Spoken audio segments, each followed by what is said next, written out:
Alhamdulillahi Rabbil Alameen wa salatu wa salam ala Sayyidil Anbiya wal Mursaleen wa ala alihi wa sahbihi wa man istanna bi sunnatihi ila yawmiddin. Allahumma ij'alna minhum wa min alladhina amanu wa 'amilus salihat wa tawasaw bil haqq wa tawasaw bis sabr. Wallahumma nawwir qulubana bi nuril Qur'an. Amin ya Rabbil Alameen. Thumma amma ba'd. ইনশাআল্লাহ আজকে আমরা সূরা হুমাযা নিয়ে আলোচনা করব। প্রথমে আমরা জেনে নেব এর আগের সূরাটির সাথে এর কি সম্পর্ক রয়েছে। এর আগের সূরাটি হচ্ছে সূরা আসর। আসলে এখানে তিনটি সূরা আছে যেগুলো একটি অপরটির সঙ্গে গভীরভাবে সম্পর্কিত। সেগুলো হলো সূরা তাকাসুর, এরপর সূরা আসর, এরপর শেষে হুমাযা। এই তিনটি সূরা একটি অপরটির সঙ্গে গভীরভাবে সম্পর্কিত। সূরা তাকাসুরের মূলভাব হচ্ছে আল্লাহর পক্ষ থেকে এমন একটি অভিযোগ বা একটি ঘোষণা, তা হলো মানুষ বিভ্রান্ত। মানুষ মূলত বিভ্রান্ত। আর এদের বিভ্রান্তি কেবল শেষ হয় কখন? যখন তারা কবরের দিকে যাত্রা শুরু করে। হাত্তা জুরতুম আল মাকাবির, তাই না?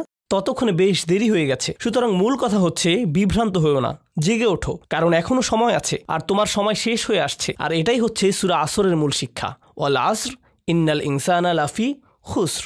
কিন্তু তুমি যদি সময়কে কাজে লাগাতে না পারো তাহলে বাকি থাকে কি? বিভ্রান্তি। আর এর সবচেয়ে ভয়ঙ্কর দিকটি এই সূরায় বর্ণনা করা হয়েছে। তাই যেহেতু এটা এই তিনটি সূরার ক্রমান্বয়ে বর্ণনা এসেছে, তাই এখানে আরও কিছু বিষয় আছে। সূরা আসরের প্রধান আয়াতটি হচ্ছে ইন্নাল ইনসানা লাফি খুসর। এটাই হচ্ছে এই সূরার সারমর্ম, এটাই হচ্ছে মূল ঘোষণা, এটাই সার কথা। এখন মানুষ যে ক্ষতির মধ্যে ডুবে আছে এই বিষয়টি সম্পর্কে এই সূরায় বলা হয়েছে। এটা কতটা ভয়ঙ্কর হতে পারে, অর্থাৎ এটা হচ্ছে সর্বোচ্চ ক্ষতি। এটাই সূরা হুমাযায় বর্ণনা করা হয়েছে।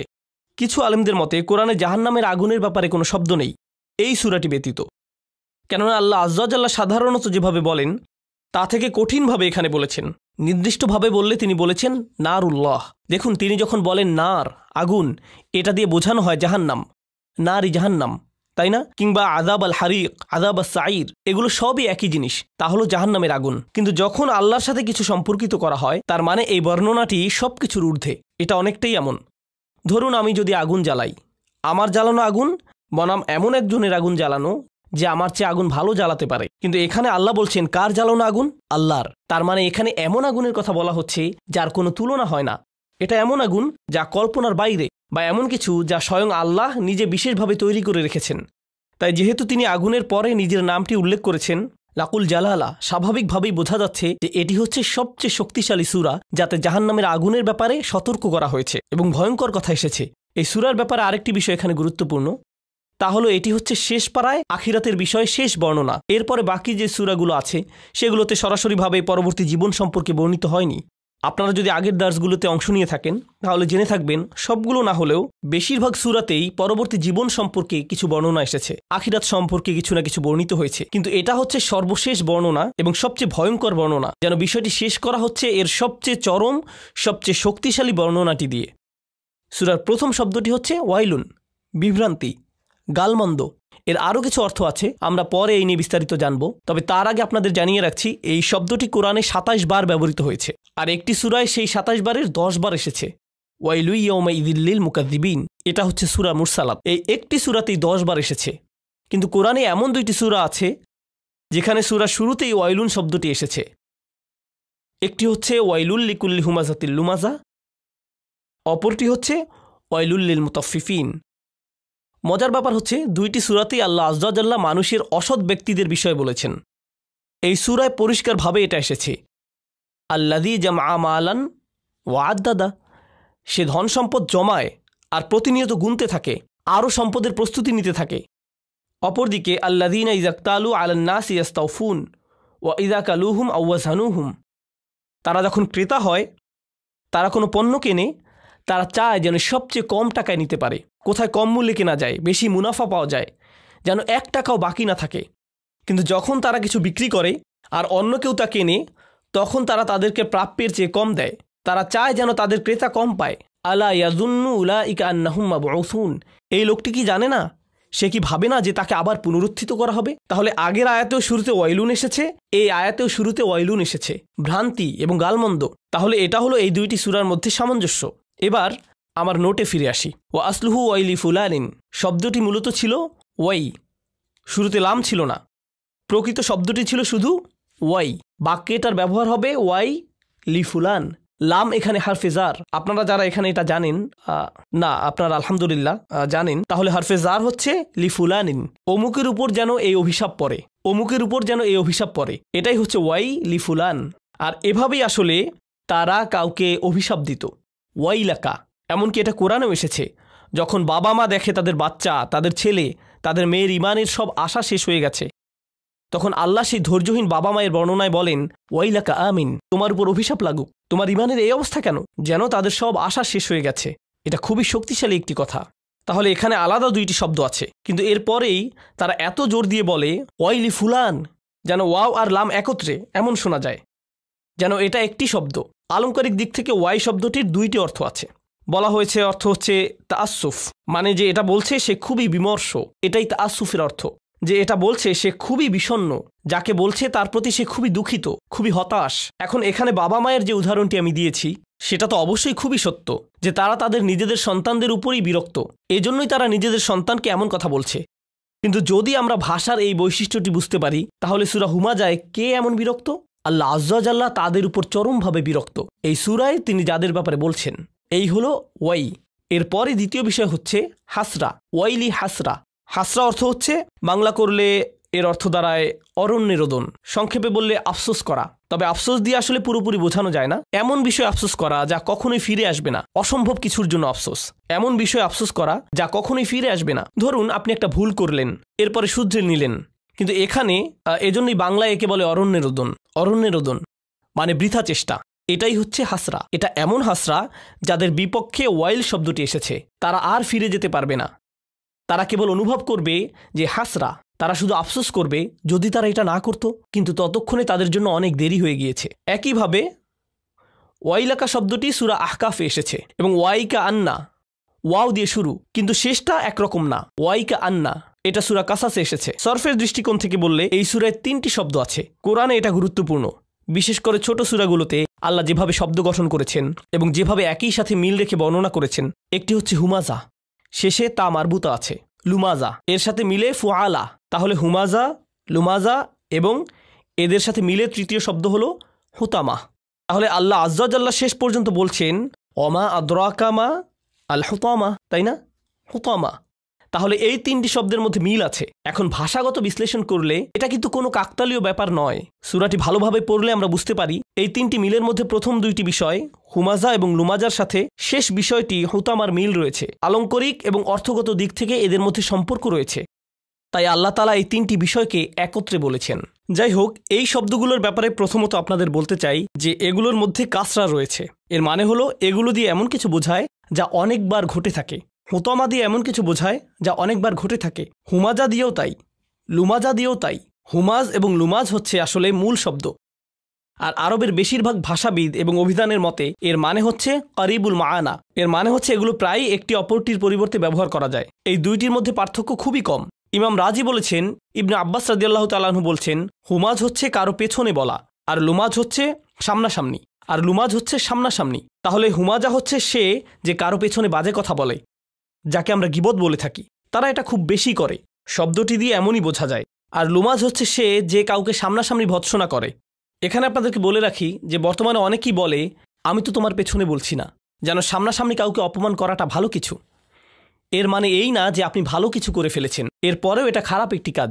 কেননা আল্লাহ এখানে লানত করেছেন শুধুমাত্র যারা পেছনে বলে তাদেরকেই নয়, বরং তাদেরকেও যারা সামনাসামনি বলে। এটা কোনো বড় কিছু নয়, কিংবা বড় কোনো মর্যাদাবান কাজ নয় যে আপনি কাউকে সবার সামনে হেউ করে বীরত্ব দেখাবেন। এখন ইমাম রাজি এখানে 2টি গুরুত্বপূর্ণ কথা বলেছেন। একটি হলো মুসলিমরা আসলে অবনতির দিকে যাচ্ছে। 3 জন বা 4 জন, ধরা যাক 4 জন মুসলিম একসাথে দুপুরের খাবার খাচ্ছে। তারা 5ম জনের ব্যাপারে কথা বলছে যে এখানে নেই। যেহেতু সে খেতে আসেনি, তারা ভাবলো তার ব্যাপারে কথা বলারই তো সুযোগ। আবার এদের মধ্যে একজন যদি বলে, ওহ আমার এখন যেতে হবে, আমার একটা মিটিং আছে, এরপর সে চলে গেল। এবার 3 জন বাকি থাকলো। বলুন তো এই 3 জন এখন কি করবে? তারা 4র্থ জনকে নিয়ে বলা শুরু করবে, সে একজন ভালো মানুষ, কিন্তু তার কি সমস্যা জানেন? এটা বলে সে বলা শুরু করবে। আরও ভয়ঙ্কর হচ্ছে, কখনো হয়তো তাকে আসলে যেতেও হবে না, বাকি 3 জন এমনিতেই তার উপর চড়াও হবে এবং অপমান করবে। আমরা শুধু মজা করছি, তুমি বুঝতে পারছো? আমরা তো মজা করছি, তাই না? কেবল মজা করছি।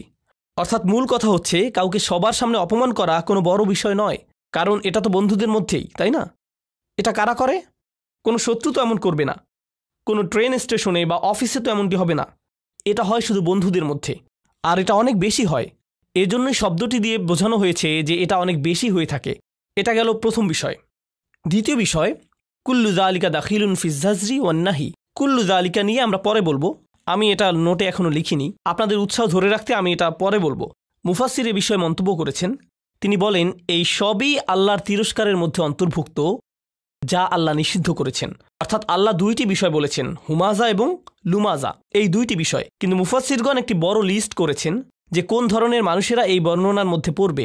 এখানে কেবল দুইজন মানুষ নয়, এখানে অনেক ধরনের আচরণের কথা বলা হয়েছে যা এই দুইটি শব্দের মাধ্যমে বোঝানো হয়েছে। আর এই অনুচ্ছেদের শেষে মূলত বলা হয়েছে, যেমন তাফসিরে কাবিরে ফখরুদ্দিন আর রাজি বলেন, কুল্লু যালিকা দাখিলুন, এর সব কিছুই আমি এখানে যা যা বর্ণনা করেছি। আমি যখন এটা পড়ছিলাম আমি দেখলাম 4 পৃষ্ঠার বর্ণনা।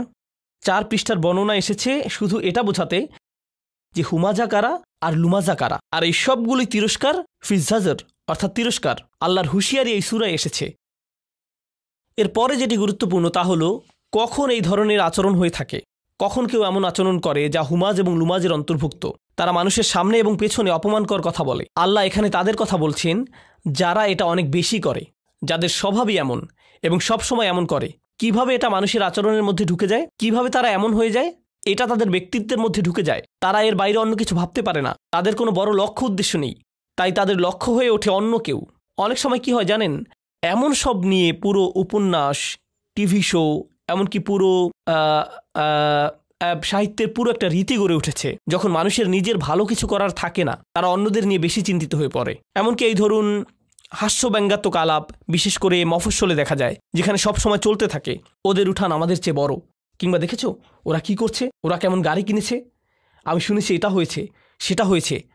পাড়া প্রতিবেশীদের মধ্যে সব সময় এই সব আড্ডা চলতে থাকে, ওরা কেমন গাড়ি কিনেছে, আমি শুনেছি এটা হয়েছে সেটা হয়েছে। পাড়া প্রতিবেশীদের মধ্যে সব সময় এই সব আড্ডা চলতে থাকে। সমাজের মানুষেরা এমন মন্তব্য করে, এই তুমি দেখেছো ওই দিন সে কি পরেছিল, ও আল্লাহ এইসব কাপড় সে কোত্থেকে কিনেছে। এইসব অপ্রয়োজনীয় কথাবার্তাই হচ্ছে হুমাজ আর লুমাজ। আর এগুলো কোত্থেকে শুরু হয়েছে, যখন মানুষের বড় কোনো লক্ষ্য নেই, যখন তার মন শুধু অন্যদের নিয়ে ভাবে। বলে রাখি, এখানে এটা এই জন্য গুরুত্বপূর্ণ যে এর আগের সূরাটিতে প্রাথমিক বিষয়ের প্রতি নজর দেওয়া হয়েছিল, তা হলো ইন্নাল ইনসানা লাফি খুসর। আর এই ক্ষতি থেকে বাঁচার প্রাথমিক চিকিৎসা হলো ইল্লাল্লাযীনা আমানু ওয়া আমিলুস সলিহাত ওয়া তাওয়াসাউ বিল হক ওয়া তাওয়াসাউ বিস সবর। এটাই আপনার প্রাথমিক ভাবনা হওয়া উচিত। যখন এগুলো আপনার মাথায় থাকে না, তখনই আপনার মন এইসব নিয়ে ভাবে। আপনার নিজের মধ্যে সমস্যা খুঁজে আপনি পান না, আপনার নিজের মধ্যে সমস্যা না খুঁজে আপনি অন্যের দোষ ধরায় ব্যস্ত হয়ে পড়েন।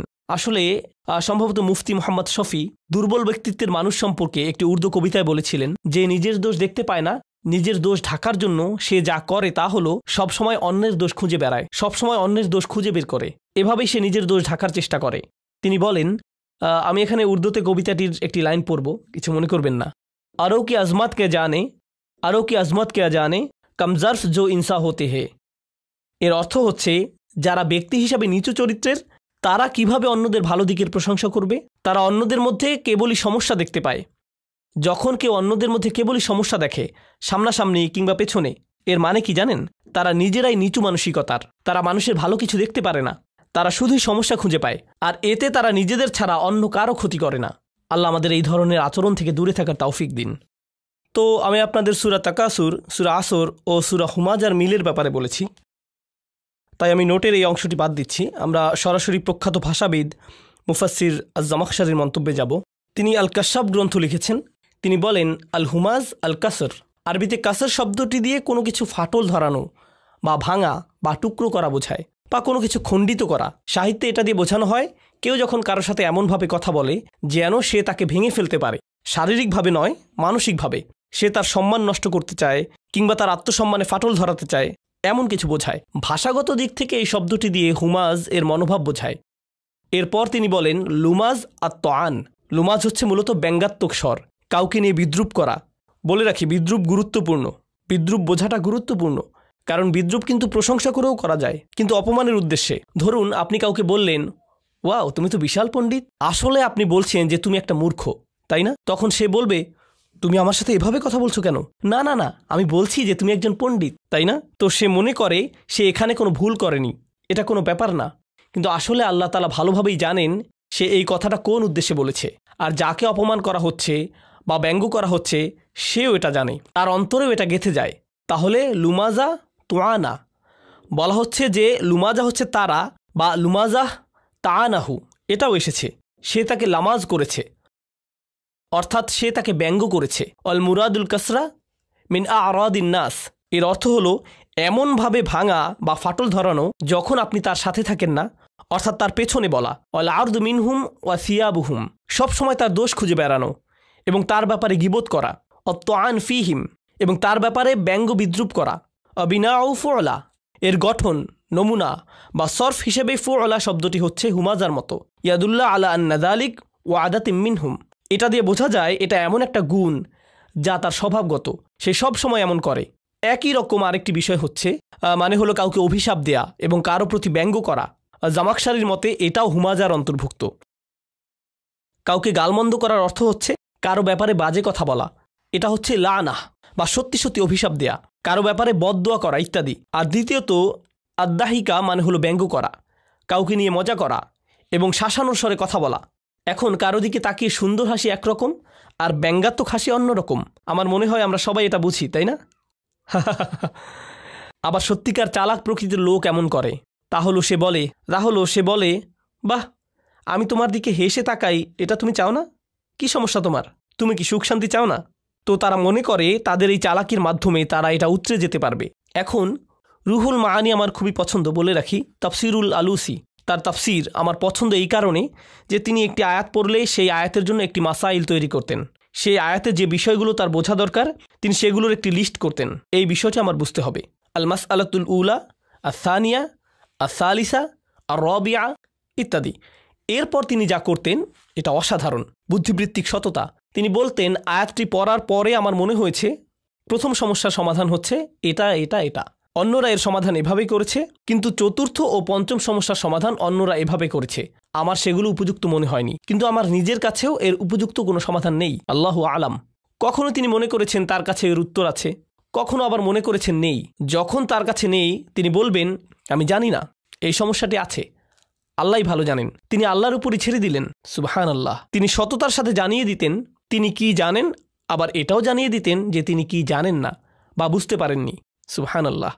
এটা এই তাফসিরের একটা অসাধারণ গুণ যার নাম রুহুল মাআনি। তো তিনি যে মাসাইলগুলো তালিকা করেছেন, আল মাসআলাতুল উলা, আল ওয়াইলু লাফজুহু জাম ওয়াস সাকত। ওয়াইল শব্দটি এমন একটি শব্দ যার শব্দ প্রণালীতে জাম রয়েছে। গত সেশনে জাম নিয়ে আলোচনা করেছিলাম, কারো মনে আছে? জাম কি? দোষারোপ করা, মনে পড়ছে?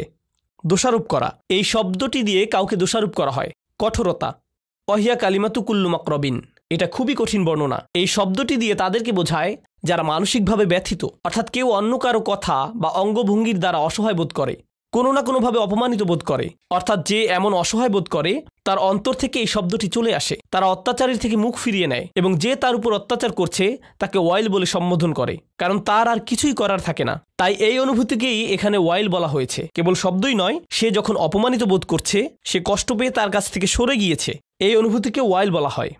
শেষ হওয়ার আগ পর্যন্ত প্রশ্ন নিতে পারছি না, দুঃখিত, কারণ এটা রেকর্ড হচ্ছে। হ্যাঁ, দুঃখিত। তো এখানে যে বিষয়টি বুঝতে হবে তা হলো, যখন কেউ অপমানিত বোধ করে এবং সে তার প্রতি ওয়াইল করে যে তাকে অপমান করেছে, কিন্তু এই সূরায় সেই মানুষ আসলে ওয়াইল করছে না। কে ওয়াইল করছে? আল্লাহ। অর্থাৎ মাকরুবের বদলে যে অপমানিত হয়েছে তার বদলে এখানে এই শব্দটি ব্যবহার করে আল্লাহ তার পক্ষে দাঁড়িয়েছেন এবং স্বয়ং আল্লাহ তাকে তিরস্কার করছেন যে অপমান করছে মানুষকে। সুবহানাল্লাহ। এটা খুবই সিরিয়াস ব্যাপার, কারণ সাধারণত ইসলাম অধ্যয়নে আমরা দেখেছি কেউ কারো বিপক্ষে বদদোয়া করা নিয়ে বিভিন্ন বর্ণনা পাই। উদাহরণস্বরূপ ইয়াকুম ওয়া দাওয়াতাল মাজলুম, বিখ্যাত হাদিস, মজলুমের বদদোয়ার ব্যাপারে সাবধান। যদি মজলুম আপনার বিপক্ষে বদদোয়া করে, সাবধান। বুঝতে পারছেন? এটা খুবই সিরিয়াস ব্যাপার। এরপর আসবে এর চাইতেও বড় কথা, যখন ফেরেশতারা কারো ব্যাপারে বদদোয়া করে, উলাইকা ইয়ালআনুহুমুল্লাহ ওয়া ইয়ালআনুহুমুল লাঈনুন। এটা খুবই সিরিয়াস ব্যাপার। কিন্তু এই সব কিছুর উপরে যখন আল্লাহ বিশেষভাবে স্বয়ং আল্লাহ কারো ব্যাপারে ওয়াইল বলেছেন, এটা কতটা ভয়াবহ হতে পারে? এটা খুবই ভয়ঙ্কর ব্যাপার। এটা খুবই খুবই ভয়ঙ্কর ব্যাপার। এটা বিশেষভাবে উল্লেখ করা প্রয়োজন, কারণ আমরা এটাকে উল্টোভাবে নিয়েছি, একে আমরা খুবই হালকাভাবে নিয়েছি। এরপরে যে বিষয়টি বলবো, এখান থেকে আরবিতে কিছু পয়েন্ট আছে, আমি সেগুলো পড়ছি। বলা হয়েছে যে ওয়াইল শব্দটি দিয়ে কুৎসিত কিছুও বোঝায়, অর্থাৎ এটা দিয়ে কেবল তাকে বোঝায় যে কোনো জঘন্য কাজের সাথে যুক্ত, নিকৃষ্ট, বাজে, কুৎসিত এবং ন্যাক্কারজনক। ওয়াইস ইস্তিসগার, ওয়াইলের বদলে ওয়াইস আসার কারণে লামের বদলে আমি শব্দের শেষে কি বলেছি? সিন। এটা দিয়ে বোঝায় সমাজে কাউকে ছোট করে দেখা, অর্থাৎ কাউকে হীনমন্যতায় ভোগানো। ওয়াইস দিয়ে এটাই বোঝায়। যাই হোক, ফানাব্বাহা বিহাদা আলা কাবহি হাদাল ফিল, এই কাজটি কতটা নিকৃষ্ট তা সম্পর্কে আল্লাহ জানিয়ে দিলেন। মূলত তিনি সতর্ক করলেন। ওখতালাফু ফিল ওয়াইর আল্লাযী ফি হাযিহি সূরা, এই সূরাতে যে সতর্কতা দেয়া হয়েছে তা নিয়ে মুফাসসিরগণ ভিন্ন মত পোষণ করেছেন। হালিয়াতানাওয়ালু কুল্লামান ইয়াতামাসসাক বিহাযিহি তারিকাতি ফিল আফআলি রাদিআ, যারা এমন আচরণ করে প্রত্যেকের জন্য এটা প্রযোজ্য, এই জঘন্য কাজ। অন্যভাবে বললে আল্লাহ এখানে যাদেরকে সতর্ক করেছেন এটা কি প্রত্যেকের জন্য প্রযোজ্য? আও নাকি হুয়া মাকসুম বি আকওয়াবিন মুআয়্যিনিন, এটা কি প্রত্যেকের জন্য প্রযোজ্য, নাকি এটা নবীজি সাল্লাল্লাহু আলাইহি সাল্লামের সময়ে বিশেষভাবে নির্দিষ্ট কিছু মানুষের কথা বলা হচ্ছে? আম্মাল মুহাক্কিকুন, গবেষকদের মতে ফাকালু, তারা বলেন ইন্নাহু আমুন, এটা সবার জন্য, লিকুল্লি মা ইয়াফআলু হাদাল ফিল, যারা এমন করবে এটা সবার জন্যই প্রযোজ্য। কাইনান মানকান, সে যেই হোক, কলা মাকাতিল, এটা যে কেউ হতে পারে। এই কথা বলার পর তিনি বলছেন, যখন সাহাবারা এটা শুনেছেন তারা ভেবেছেন এটা কোনো নির্দিষ্ট কারো ব্যাপারে বলা হচ্ছে। এটা কিন্তু এই মন্তব্যের বিরোধিতা করে না। মন্তব্য হচ্ছে এটা সবার জন্য প্রযোজ্য, কিন্তু সাহাবারা যদি মনে করেন এটা অমুকের ব্যাপারে বলা হয়েছে, এই আয়াতটি তমুকের ব্যাপারে নাজিল করা হয়েছে, তারা মনে করছেন না যে এটা শুধুমাত্র সেই লোকের ব্যাপারে বলা হয়েছে। মূলত সাহাবারা আমাদের শেখাচ্ছেন যে আপনার যদি সুনির্দিষ্ট উদাহরণ লাগে, এই যে একটি উদাহরণ, নাজালাত ফিল ওয়ালিদ ইবনে মুগীরা, ওয়ালিদ ইবনে মুগীরার ব্যাপারে এখানে বলা হচ্ছে। নাজালাত ফিল আখনাস ইবনে শুরাইক, আখনাস বিন শুরাইকের ব্যাপারে এখানে বলা হচ্ছে। কানা ইয়ালমিজুন নাস, সে মানুষের উপর দোষারোপ করত এবং মানুষকে তিরস্কার করত। ওয়ায়াগতাবুহুম, সে মানুষের নামে গীবত করত, মানুষের পেছনে সমালোচনা করে বেড়াতো, বিশেষভাবে রাসূল সাল্লাল্লাহু আলাইহি সাল্লামের নামে। তো দ্বিতীয় সমস্যাটি, আসলে আমরা এটা আগেও পড়েছি, ওয়াহিয়াল মাসখারা, এটাই হচ্ছে দ্বিতীয় বিষয়। ওয়াহিয়াল মাসখারা আল্লাতী তাআতি বিল ওয়াবিদ ওয়াল আদহিক ফাআদহিকু মিনহুম ওয়াল ইয়াস্তিন, যেটা ছিল বেদুইনদের স্বভাব, যারা ভার হিসেবে পরিচিত ছিল। তারা সব কিছু নিয়েই ঠাট্টা করত। এখন ভার বলতে মঞ্চের স্ট্যান্ড আপ কমেডিয়ান হতে পারে, আবার এমন মানুষে বোঝানো হতে পারে যারা সব সময় ঠাট্টা করতে থাকে, সব কিছু নিয়েই মজা করে। এটা মাঝে মধ্যে করা যেতেই পারে, কিন্তু আবার মাঝে মধ্যে সমস্যার সৃষ্টি করে। এখানে বলে রাখি, আমরা এমন একটি কালচারে বাস করি, কমেডি কালচার। আমাদের আনন্দের বড় জায়গা জুড়ে আছে কমেডি, স্ট্যান্ড আপ কমেডি জাতীয় বিষয়। আপনি যদি কমেডিগুলো ভালোভাবে দেখেন, এখানে কিছু বিষয় স্পষ্ট দেখা যায়। প্রথমত নির্লজ্জতা, বেহায়াপনা এবং নির্লজ্জতা। দ্বিতীয়ত অন্যদের নিয়ে মজা করা, তাদের বাচনভঙ্গি, তাদের জাতীয়তা, তাদের জাতি নিয়ে মজা করা। আর আল্লাহ আয্যা ওয়া জাল্লা এখানে এর পুরো বিপরীত কথা বলেছেন। নির্দিষ্টভাবে বললে বিশ্বাসীদের জন্য, লা ইয়াসখার কওমুম মিন কওমিন, কোনো সম্প্রদায় যেন অপর সম্প্রদায়কে বিদ্রুপ না করে। কিন্তু এটাই হচ্ছে কমেডি। কিন্তু আমরা মনে করি আরে এটা তো কেবল কমেডি, ওরা তো শুধু মজা করছে। কিন্তু মুফাসসিরগণ এই বিষয়টি এখানে বর্ণনা করেছেন। বিরতি নেবার আগে, ওয়াইয়াস্তিন, এমন কেউ যে কাউকে অপমান করে এবং গালমন্দ করে, অর্থাৎ অপমানের ভাষায় কথা বলে, তাদেরকে নিয়ে মজা করা একটি বিষয়, অপমানের ভাষায় কথা বলা আরেকটি বিষয়, এবং কিছুটা শাসানোর স্বরে কথা বলে। এই সবই হুমাজা ও লুমাজার অন্তর্ভুক্ত। আজানের পর আমি আমার নোটের বাকি অংশ বলবো ইনশাআল্লাহ। আলহামদুলিল্লাহি রাব্বিল আলামিন ওয়াসসালাতু ওয়াসসালামু আলা সাইয়্যিদিল আমবিয়া ওয়াল মুরসালিন ওয়া আলা আলিহি ওয়া সাহবিহি ওয়া মান ইস্তান্না বিসুন্নতিহি ইলা ইয়াউমিদ্দিন। আমরা যেখানে শেষ করেছিলাম সেখান থেকে শুরু করছি। হুমাজা ও লুমাজার ব্যাপারে ইবনু আব্বাস রাদিয়াল্লাহু তাআলা আনহুর মন্তব্য পর্যন্ত আলোচনা করেছিলাম। আল হুমাজাতু আল মুগতাব, হুমাজা হচ্ছে সেই ব্যক্তি যে গীবত করে। আল লুমাজা আল আইয়াব, লুমাজা হচ্ছে সেই ব্যক্তি যে মানুষের দোষ ত্রুটি খুঁজে বেড়ায়। সানিহা ক্বালু আবু যাইদ, দ্বিতীয়ত আবু যাইদ বলেন আল হুমাজা বিল ইয়াদ, হুমাজা হচ্ছে সেই ব্যক্তি যে হাত দিয়ে মানুষকে ক্ষতি করে। আল লুমাজা বিল লিসান, আর লুমাজা হচ্ছে সেই ব্যক্তি যে কি দিয়ে ক্ষতি করে? মুখ দিয়ে। তাহলে এখানে মতের ভিন্নতা রয়েছে, এর বিভিন্ন ব্যাখ্যা রয়েছে। ক্বালু আবুল আলিয়া আল হুমাজা বিল মাওয়াজিহা আল লুমাজা বিদ্দহরিল গাইব, হুমাজা সামনাসামনি হয় আর লুমাজা ব্যক্তির পেছনে হয়। আল হুমাজা জাহরান আল লুমাজা সিররান বিল হাজিব, অর্থাৎ হুমাজা হয় প্রকাশ্যে আর লুমাজা হয় গোপনভাবে, যখন মানুষ তার সামনে থাকে না। পঞ্চমত ওয়াখামিসুহা আল হুমাজা ওয়াল লুমাজা আল্লাযী ইয়ারকাবুন নাস বিমা ইয়াকরাহুনা ওয়া কানা আল ওয়ালিদ আল মুগীরা ইয়াফআল যালিক, অর্থাৎ হুমাজা ও লুমাজা বলতে তাদেরকে বোঝায় যারা মানুষকে এমন শব্দ বা বিশেষণে ডাকে যা তারা পছন্দ করে না। ওয়ালিদ ইবনে মুগিরা এই কাজের জন্য পরিচিত ছিল, সে এটা সবসময় করত। হাসান বলেন, আল হুমাজা আল্লাদি ইয়াহমিজু জালিসাহু ইয়াকসিরু আলাইহি আইনাহু আল্লুমাজা আল্লাদি ইয়াজকুরু আখুহু বিসুই ওয়াইবুহু। তিনি বলেন, হুমাজা হচ্ছে সেই ব্যক্তি যে এমন একজন ব্যক্তিকে নিয়ে মজা করে এবং দোষ খুঁজে বের করে যে তার পাশে আছে, মানে তার বন্ধুবান্ধবের মধ্যে, এবং সে অনবরত তার উদ্দীপনা নষ্ট করার চেষ্টা করে এবং অপমান করার চেষ্টায় থাকে। এমনকি সে তার দিকে যেভাবে তাকায়, ইয়াকসিরু আলাইহি আইনাহু, এটা দিয়ে বোঝা যায় যে সে তার দিকে বরত্ব নিয়ে তাকায়। তাই এমনকি মুখের অভিব্যক্তিও হুমাজা শব্দে উঠে এসেছে। আপনি কারো দিকে নিচু করার দৃষ্টিতে তাকাতে পারেন। এমনকি আরও এখানে পরিষ্কারভাবে বলা হয়েছে, এখানে কিছু সাহাবা বা তাবিগণ বলেছেন এখানে ওয়ালিদ ইবনে মুগিরার কথা বলা হচ্ছে। আল্লাহ তাআলা তার মুখের অভিব্যক্তি তুলে ধরেছেন, সুম্মা নাজর সুম্মা আবাসা ওয়াবাসর সুম্মা আদবারা ওয়াস্তাকবার। তার এই পুরো অভিব্যক্তি এখানে হুমাজা হিসেবে বর্ণিত হয়েছে। সে রাসূল সাল্লাল্লাহু আলাইহি সাল্লামকে দেখিয়ে তার লোকদের বলতো, যখন কোরআন পাঠ করা হতো সে বলতো, এটা ভালোভাবে যাচাই করে দেখো তো, পরীক্ষা করে বলো যে এটা আসলেই কোনো ওহী কিনা, কারণ তুমি তো আমাদের মধ্যে সেরা কবি, তাই যাও এটা ভালোভাবে শুনে তোমার মতামত জানাও, তোমার সুচিন্তিত মতামত জানাও। তারা তাকে পাঠালো। সে যে কাজে এসেছে সেটা তার জন্য একটা বড় কাজ, কিন্তু সে সেটা প্রকাশ করতে পারছে না। প্রকাশ করাটা তার সম্মানে বাধে। তাই সে রসুলের দিকে তাকালো কিছুটা অহংকারী চেহারায়। সত্যি এটাই সেটা। সে তার দিকে এমনভাবে তাকালো যেন এই সামান্য জিনিস এটাই সেই ওহী। তারপর সে বলল, আচ্ছা একটু ভেবে বলি। সুম্মা আবাসা, সে কিছুটা ভ্রু কুচকে তাকালো, তার কপালে ভাঁজ দেখা গেল। আবাসা, আচ্ছা এটাই তাহলে সেই সত্যিকারের ওহী। ওয়াবাসর, সে অন্যদিকে তাকালো। সুম্মা আদবারা, সে ফিরে তাকালো। ওয়াস্তাকবার, অহংকার প্রকাশ করলো। এটা শুধুই জাদু। ইনহাদা ইল্লা সিহরু ইউসার, আসলে এটাই আমার চিন্তিত মতামত। কিন্তু তার মত দেওয়ার আগে সে পুরো একটা নাটকীয় ভাবসাব দেখিয়েছে, কারণ সে জানে তার আশেপাশের মানুষেরা এটা দেখছে। আর এসব কিছুর কারণ হলো তাকে মানসিকভাবে বিপর্যস্ত করা। এরকম হয় না যে কখনো কেউ আপনার সাথে কথা বলছে আর আপনি মুখের কিছু অভিব্যক্তি করলেন আর সে বলল, কি হয়েছে, আপনি এভাবে তাকাচ্ছেন কেন, তাই না? আপনি কারো দিকে তাকানোর মাধ্যমে তার চিন্তা জগতে প্রভাব রাখতে পারবেন। এটা করা যায় যখন কেউ আপনার সাথে কথা বলে। এটা হচ্ছে তার জন্য এক ধরনের মানসিক আক্রমণ। এখানে এই বিষয়টি বর্ণনা করা হয়েছে। ওয়ালিদ ইবনে মুগিরার নামটি তার এই স্বভাবের জন্যই বিখ্যাত, লাআনাহুল্লাহ।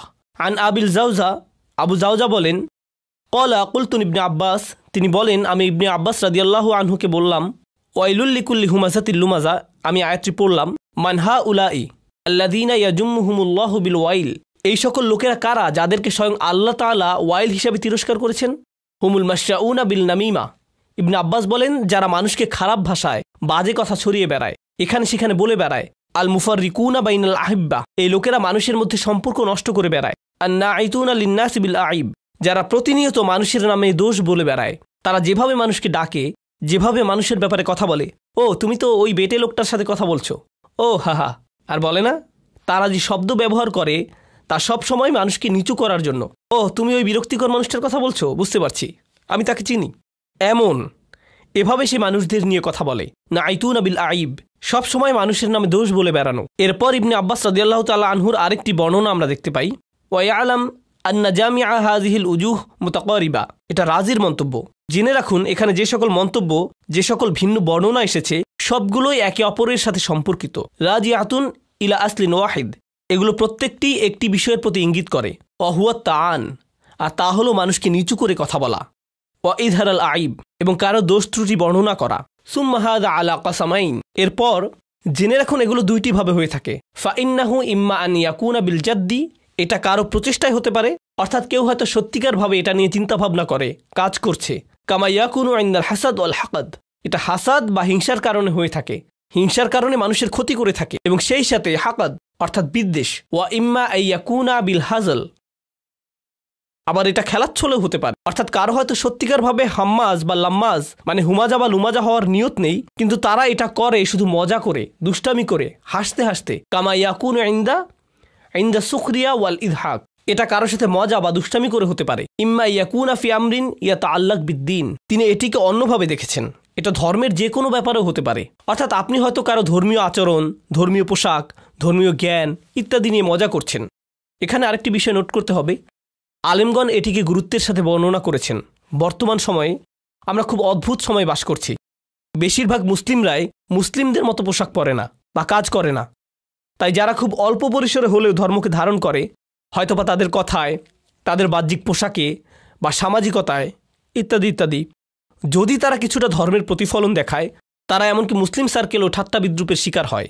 আমরাই তাকে ঠাট্টা বিদ্রুপ করি, অন্য ধর্মের কেউ নয়, বরং মুসলিমরাই করে। যখন এমনটি ঘটে, ধরুন কেউ হাসতে হাসতে বলল, ওই যে ওই লোকটার বড় দাড়ি আছে, কারো দাড়ি নিয়ে ঠাট্টা মশকরা করছেন, কিংবা কেউ হয়তো কারো হিজাব বা জিলবাব নিয়ে মজা করছে।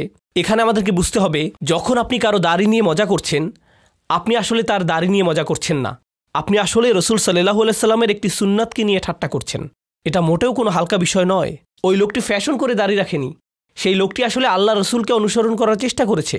কিংবা কাউকে হয়তো হিজাবের জন্য ঠাট্টা করছেন, সে হয়তো অন্য কোনো দেশ থেকে এসেছে, বা সে তার ধর্মীয় ভাবটা দেখাতে চায়। আমরা ধরে নেব তিনি এটা করছেন কারণ এটা আল্লাহর নির্দেশ, এটা আমরা ধরে নেব। আমরা ভাবব যে তিনি আয়েশা রাদিয়াল্লাহু আনহাকে অনুসরণ করছেন। যখন আয়াতটি নাজিল হয়েছিল, তিনি রান্নাঘরে ছিলেন, তিনি রান্না করছিলেন, নবীজি বাড়ির মধ্যে হাঁটছিলেন। সেই সময় হিজাব সংক্রান্ত আয়াতটি নাজিল হয়েছিল, আর তিনি জানালা দিয়ে তা শুনেছিলেন। তিনি সাথে সাথে তার কাপড় দিয়ে মাথা ঢেকে নিলেন। তারা এমন স্পিরিটকে অনুসরণ করেছেন। সুতরাং তাদেরকে নিয়ে মজা করার মানে হচ্ছে উম্মাহাতুল মুমিনিনকে নিয়ে মজা করা। এর মধ্যে কোনো পার্থক্য নেই। আমাদেরকে খুব সতর্ক হতে হবে যখন আমরা কোনো মানুষের সাথে নিচু স্বরে কথা বলবো, যে কিনা ধর্ম মানার চেষ্টা করছে। এমনকি আপনি যদি তার মতের সাথে একমত নাও হন, এখানে আমি কোনো ফকিহ নই, কিংবা আমি কোনো দিন ফিকের বিষয়ে নিজের কোনো অভিমতও দিব না, কারণ আমি এর যোগ্য নই। কিন্তু আমি আপনাকে এটা বলতে পারি যে ফিকের কিছু বিষয়ে মতের ভিন্নতা রয়েছে। উদাহরণস্বরূপ, বিভিন্ন ফকিহগণ, যেমন কুফার বা মদিনার ফকিহগণ, যেভাবে তারা ধর্মকে দেখেছেন ইত্যাদি। বিভিন্ন আলেমগণের ভিন্ন মত রয়েছে। আমি আপনাকে বলবো না যে কার মতটি সঠিক, আমি এর যোগ্য নই। কিন্তু আমি আপনাকে বলতে পারি, যদি আপনি কারো মতের সাথে একমত না হন, বা আপনি মনে করেন পাগড়ি পরাটা তত গুরুত্বপূর্ণ নয়, কিন্তু তারা মনে করে, তাই তারা পাগড়ি পরে, আপনার কি মনে হয় তারা কেন পাগড়ি পরে? নবীজি সাল্লাল্লাহু আলাইহি সাল্লামের প্রতি ভালোবাসা থেকে, তাই না? এমন কিছু বর্ণনা আছে না যেখানে বলা হয়েছে রাসূল সাল্লাল্লাহু আলাইহি সাল্লাম পাগড়ি পরতেন? তাহলে আপনি যখন তার পাগড়ি নিয়ে মজা করেন যে ওই লোকটিকে দেখতে লাগছে, আমি এইসব শব্দ উচ্চারণ করতে পারবো না, আপনি যদি বলেন এ তো খুবই সংকীর্ণ মনা, এটা সেটা, সেই সব পোশাক পরে ইত্যাদি ইত্যাদি, আপনি যদি তার এই পোশাকের সাথে একমত নাও হন, যেহেতু তারা রসুলের প্রতি ভালোবাসা নিয়ে এটা পরে, এটাই আপনার তাকে সম্মান করার জন্য যথেষ্ট। এমনকি সাহাবারা কিছু বিষয়ে মাঝে মধ্যে তারা কিছু অযৌক্তিক কাজ করতেন, আপনার কখনোই মনে হবে না যে এটা যৌক্তিক, কিন্তু আমরা জানি তারা ভালোবাসা থেকে এটা করেছেন। যেমন ধরুন আব্দুল্লাহ ইবনে মাসউদ রাদিয়াল্লাহু তাআলা আনহু, তিনি একবার ভ্রমণ করছিলেন। মাঝে মধ্যে তিনি এমন করতেন, তিনি তার বাহনের উপর ঝুঁকে বসতেন। অন্য সাহাবীরা দেখে বলতেন, কি ব্যাপার, আপনি এমন করলেন কেন, এখানে ঝুঁকে পড়ার কি আছে? তিনি বলেন, এখানে একটা গাছ ছিল। রাসূল সাল্লাল্লাহু আলাইহি সাল্লাম যখন এর পাশ দিয়ে যেতেন, তিনি তার বাহনের সামনের দিকে ঝুঁকে বসতেন। এজন্য তিনি রসুলের প্রতি ভালোবাসায় এমনটি করেছেন। এখন অন্য কারোর জন্য এটা খুবই হাস্যকর ঘটনা হবে, কিন্তু এটা ভালোবাসা থেকে করেছেন, এবং আমরা একে সম্মান করি। আমরা এটা এমনই রাখি, একে নিয়ে বিচার বিশ্লেষণ করি না। আমাদেরকে এসব ব্যাপারে সতর্ক হতে হবে এবং মানুষের এই ভক্তির প্রতি নজর রাখতে হবে। যাই হোক, তো ইম্মা ইয়াকুনা ফি আমরিন ইয়াতাআল্লাক বিদ্দিন, এটা ধর্মের কোনো ব্যাপারেও হতে পারে। ওয়া হুয়া মা ইয়াতাআল্লাক বিসসূরা আউল মাশি, এটা তাদের পোশাক নিয়েও হতে পারে, মানে আপনি কারো পোশাক নিয়ে ঠাট্টা মশকরা করেন, বা সে যেভাবে হাঁটে তা নিয়ে। আউল জুলুস, বা যেভাবে সে বসে বা যাদের সাথে বসে। ওয়া আইয়ুহু কাসীরা, এবং এটা বিভিন্নভাবে হতে পারে। সুম্মা ইজহারুল গায়ব ফি হাযিল আকসামিল আরবাআ ক্বাদ ইয়াকুনু লিহাজির, এরপরে এভাবে তাদের দোষ বললে তিনি যে চারটি বিষয় বলেছেন, এটা হতে পারে সামনাসামনি, ওয়া ক্বাদ ইয়াকুল লিগায়ব, এটা হতে পারে কারো পেছনে, ওয়া আলাত তাকদিরাইন ফাকাদ ইয়াকুলু বিল্লাফস, এবং এই দুই অবস্থায় এটা কথা দিয়ে হতে পারে। ওয়া ক্বাদ ইয়াকুন বিইশারাতির রাসুল আইন, কিংবা মাথা নাড়ানোর মাধ্যমে বা মুখের অভিব্যক্তির মাধ্যমে বা চোখের মাধ্যমে, ওয়া গায়রিহিমা, বা অন্য কোনোভাবে। ওয়া কুল্লু যালিকা দাখিল তাহদান নাহি ওয়াজ জাজর, এটা আমি অনেক আগেই বলেছিলাম, এটা দিয়ে দার্স শুরু করেছিলাম। এই সবগুলো বিষয়ই আল্লাহ নিষেধ করে দিয়েছেন, এবং যারা এমন করে তাদেরকে তিরস্কার করেছেন। তাই এগুলোর ব্যাপারে সতর্ক হন। ওয়ালাম্মা কানা রাসূল সাল্লাল্লাহু আলাইহি ওয়াসাল্লাম আযমান নাস মানসাবান ফিদ্দিন, আমরা জানি যে রাসূল সাল্লাল্লাহু আলাইহি ওয়াসাল্লাম হচ্ছেন সর্বশ্রেষ্ঠ মানুষ দিনে তার গুরুত্বের হিসেবে। কানাত তাআন ফিহি আযিমান ইনদাল্লাহ, তাই তাকে নিয়ে মজা করার পরিণাম আল্লাহর কাছে ভয়াবহ। ফালা জারামা ক্বাল, তাই স্বাভাবিকভাবেই তিনি বললেন, ওয়াইলুল লিকুল্লি হুমাযাতিল লুমাসা, তাই যথাযথ কারণেই যারা এমন করে তাদেরকে তিনি বিভ্রান্ত হিসেবে উল্লেখ করেছেন। কারণ একটি তাফসিরে একটি মত থেকে আমরা পাই, এটা বিশেষভাবে ওয়ালিদ ইবনে মুগিরার ব্যাপারে বলা হয়েছে, যে সরাসরি রাসূল সাল্লাল্লাহু আলাইহি ওয়াসাল্লামকে নিয়ে মজা করত। মুফাসসিররা বলেছেন যেহেতু এটা রাসূল সাল্লাল্লাহু আলাইহি সাল্লামকে নিয়ে করা হয়েছে তাই এত কঠিন কথা এসেছে, কেননা তাকে নিয়ে মজা করা কোনো ছোট বিষয় নয়। মানে সে কাফের হওয়ার কারণে ইতিমধ্যেই জাহান্নামে যাচ্ছে, এর উপর নবীজিকে নিয়ে মজা করে সে তার গর্তটা আরও বড় করেছে। তোমার যতটুকু আছে তা কি পছন্দ হচ্ছে না? যদি সে রাসূল সাল্লাল্লাহু আলাইহি সাল্লামকে নিয়ে কোনো মজা নাও করত, সে শুধু একজন কাফের, এটাই যথেষ্ট তার সর্বনাশ হওয়ার জন্য। কিন্তু সে আরও বড় বিভ্রান্তি ডেকে এনেছে। আর আশ-শাওকানি রাহিমাহুল্লাহর কিছু মন্তব্য পড়ব। হুয়া মুরতাফিউন আলাল ইবতিদা, ওয়াইল শব্দটি এখানে রফা, কারণ এটা হচ্ছে বাক্যে মুবতাদা। ওয়াসাউইগাল ইবতিদা মা কাউনিহি নাকিরা, এখানে নাকিরা দিয়ে তিনি শুরুটা বিশেষভাবে ব্যবহার করেছেন। নাকিরা মানে কি? ব্যাকরণগতভাবে নাকিরা অর্থ আলিফলাম ছাড়া, আলিফলাম ছাড়া। তাই জুমলায় ইসমিয়ায় আলিফলাম দিয়ে শুরু হয়। আল ওয়াইলু লিকুল্লি হুমাজাতিল লুমাজা। তিনি বলেন তিনি এখানে মারিফা না এনে নাকিরা ব্যবহার করায় এটা বিশেষ গুরুত্ব পেয়েছে। এখানে আলিফলাম ছাড়া ওয়াইল এসেছে। আল ওয়াইলু না বলে তিনি বলেছেন ওয়াইলুন। আসলে এর কি মহত্ব রয়েছে? কাউনুহু দুআউন আলাইহিম, এতে করে এটা তাদের বিপক্ষে অভিশাপ হিসাবে ব্যবহৃত হয়েছে। অর্থাৎ যদি আপনি বলেন আল ওয়াইল, এটা শুধু বর্ণনা হিসাবে ব্যবহৃত হয়, দুর্ভোগ তার জন্য যে হুমাজা ও লুমাজা। কিন্তু আপনি যদি আলিফলাম বাদ দেন, এতে করে বোঝায় আপনি শব্দটি দিয়ে কারোর জন্য দোয়া করছেন বা অভিশাপ দিচ্ছেন। অর্থাৎ এটা দিয়ে আল্লাহ তাদের উপর অভিশাপ দিচ্ছেন। এটা নিছক কোনো বর্ণনা নয়। বিষয়টা আমি আপনাদের বুঝিয়ে বলছি। কাউকে আরবিতে সালামুন আলাইকুম বলা যায়, এটা দিয়ে দুইটি বিষয় বোঝায়। একটি অর্থ হচ্ছে আমি আপনাকে বলছি যে আপনার উপর শান্তি আছে, এটা প্রথম, এটা নিছক বর্ণনা। দ্বিতীয়ত দোয়া করা, আপনার উপর শান্তি বর্ষিত হোক। দুইটি আলাদা বিষয়, একটি হলো বর্ণনা, অপরটি দোয়া। ব্যাকরণের ভাষায় একটি হলো খবরিয়া, অপরটি ইনশাইয়া। বুঝতে পারছেন? তো যখন আল্লাহ বলছেন ওয়াইলুন লিকুল্লি হুমাজাতিল লুমাজা, কদ ইয়াকুনু খবরিয়া কদ ইয়াকুনু ইনশাইয়া, এটা এমন হতে পারে যে আল্লাহ বলছেন আসলে এই লোকদের জন্য দুর্ভোগ, অথবা আল্লাহ বলছেন এই সকল লোকদের উপর দুর্ভোগ পড়ুক। আল্লাহ এখানে আল না বলায় দুইটি অর্থই প্রকাশ পাচ্ছে। যদি এখানে আল থাকতো তাহলে এটা শুধু খবরিয়া হতো, এটা কেবলই একটা বর্ণনা হতো, কিন্তু এটা দিয়ে উসলুব দোয়া প্রকাশ পেত না। এটা কোনো দোয়া বা অভিশাপ বা ডাকা এমন বোঝাতো না। ওয়াল মানা, এবার শাওকানি রাহমাহুল্লাহ তার তাফসিরে ফাথুল কাদিরে যে অর্থ বলেছেন সেটা দেখুন। তিনি বলেন ওয়াল মানা খিজুন, অপমান, ও আজাবুন, শাস্তি, আও হালাকাতুন বা দুর্ভোগ, আও ওয়াদিন ফি জাহান্নাম লিকুল্লি হুমাজাতিল লুমাজা, যে হুমাজা কিংবা লুমাজা তার স্থান হবে জাহান্নামের উপত্যকায়। অর্থাৎ নবীজির কয়েকটি হাদিসে আমরা পাই বর্ণনা করা হয়েছে এদের স্থান হবে জাহান্নামের তলদেশে, একে ওয়াইলও বলা হয়। এবং সেই তলদেশ এতই ভয়ঙ্কর হবে যে কিছু বর্ণনায় এসেছে স্বয়ং আগুন নিজে নিজের থেকে বাঁচতে চাইবে। এটাই হচ্ছে ওয়াইল। স্বাভাবিকভাবে এই শব্দের ব্যবহার যেমনই হোক, এটা হচ্ছে দুর্ভোগের চূড়ান্ত পর্যায়, সবচেয়ে তলদেশ। গারকিল আসফালি মিনান নার, তাদের জন্য যারা হচ্ছে হুমাজা আর লুমাজা। আল্লাহ আমাদের তাদের থেকে রক্ষা করুন। কলা ইবনে কিসান, ইবনে কিসান হুমাজার ব্যাপারে বলেছেন, তিনি কি বলেছেন? আল্লাযী ইউসি জুলাসাহু বিসু ইল্লাফস, যে ব্যক্তি তার সাথের মানুষের নামে দোষ বলে তার ক্ষতি করে বেড়ায়। ওয়াল লুমাজা, আল লুমাজা ইয়াকসিরু আইনাহু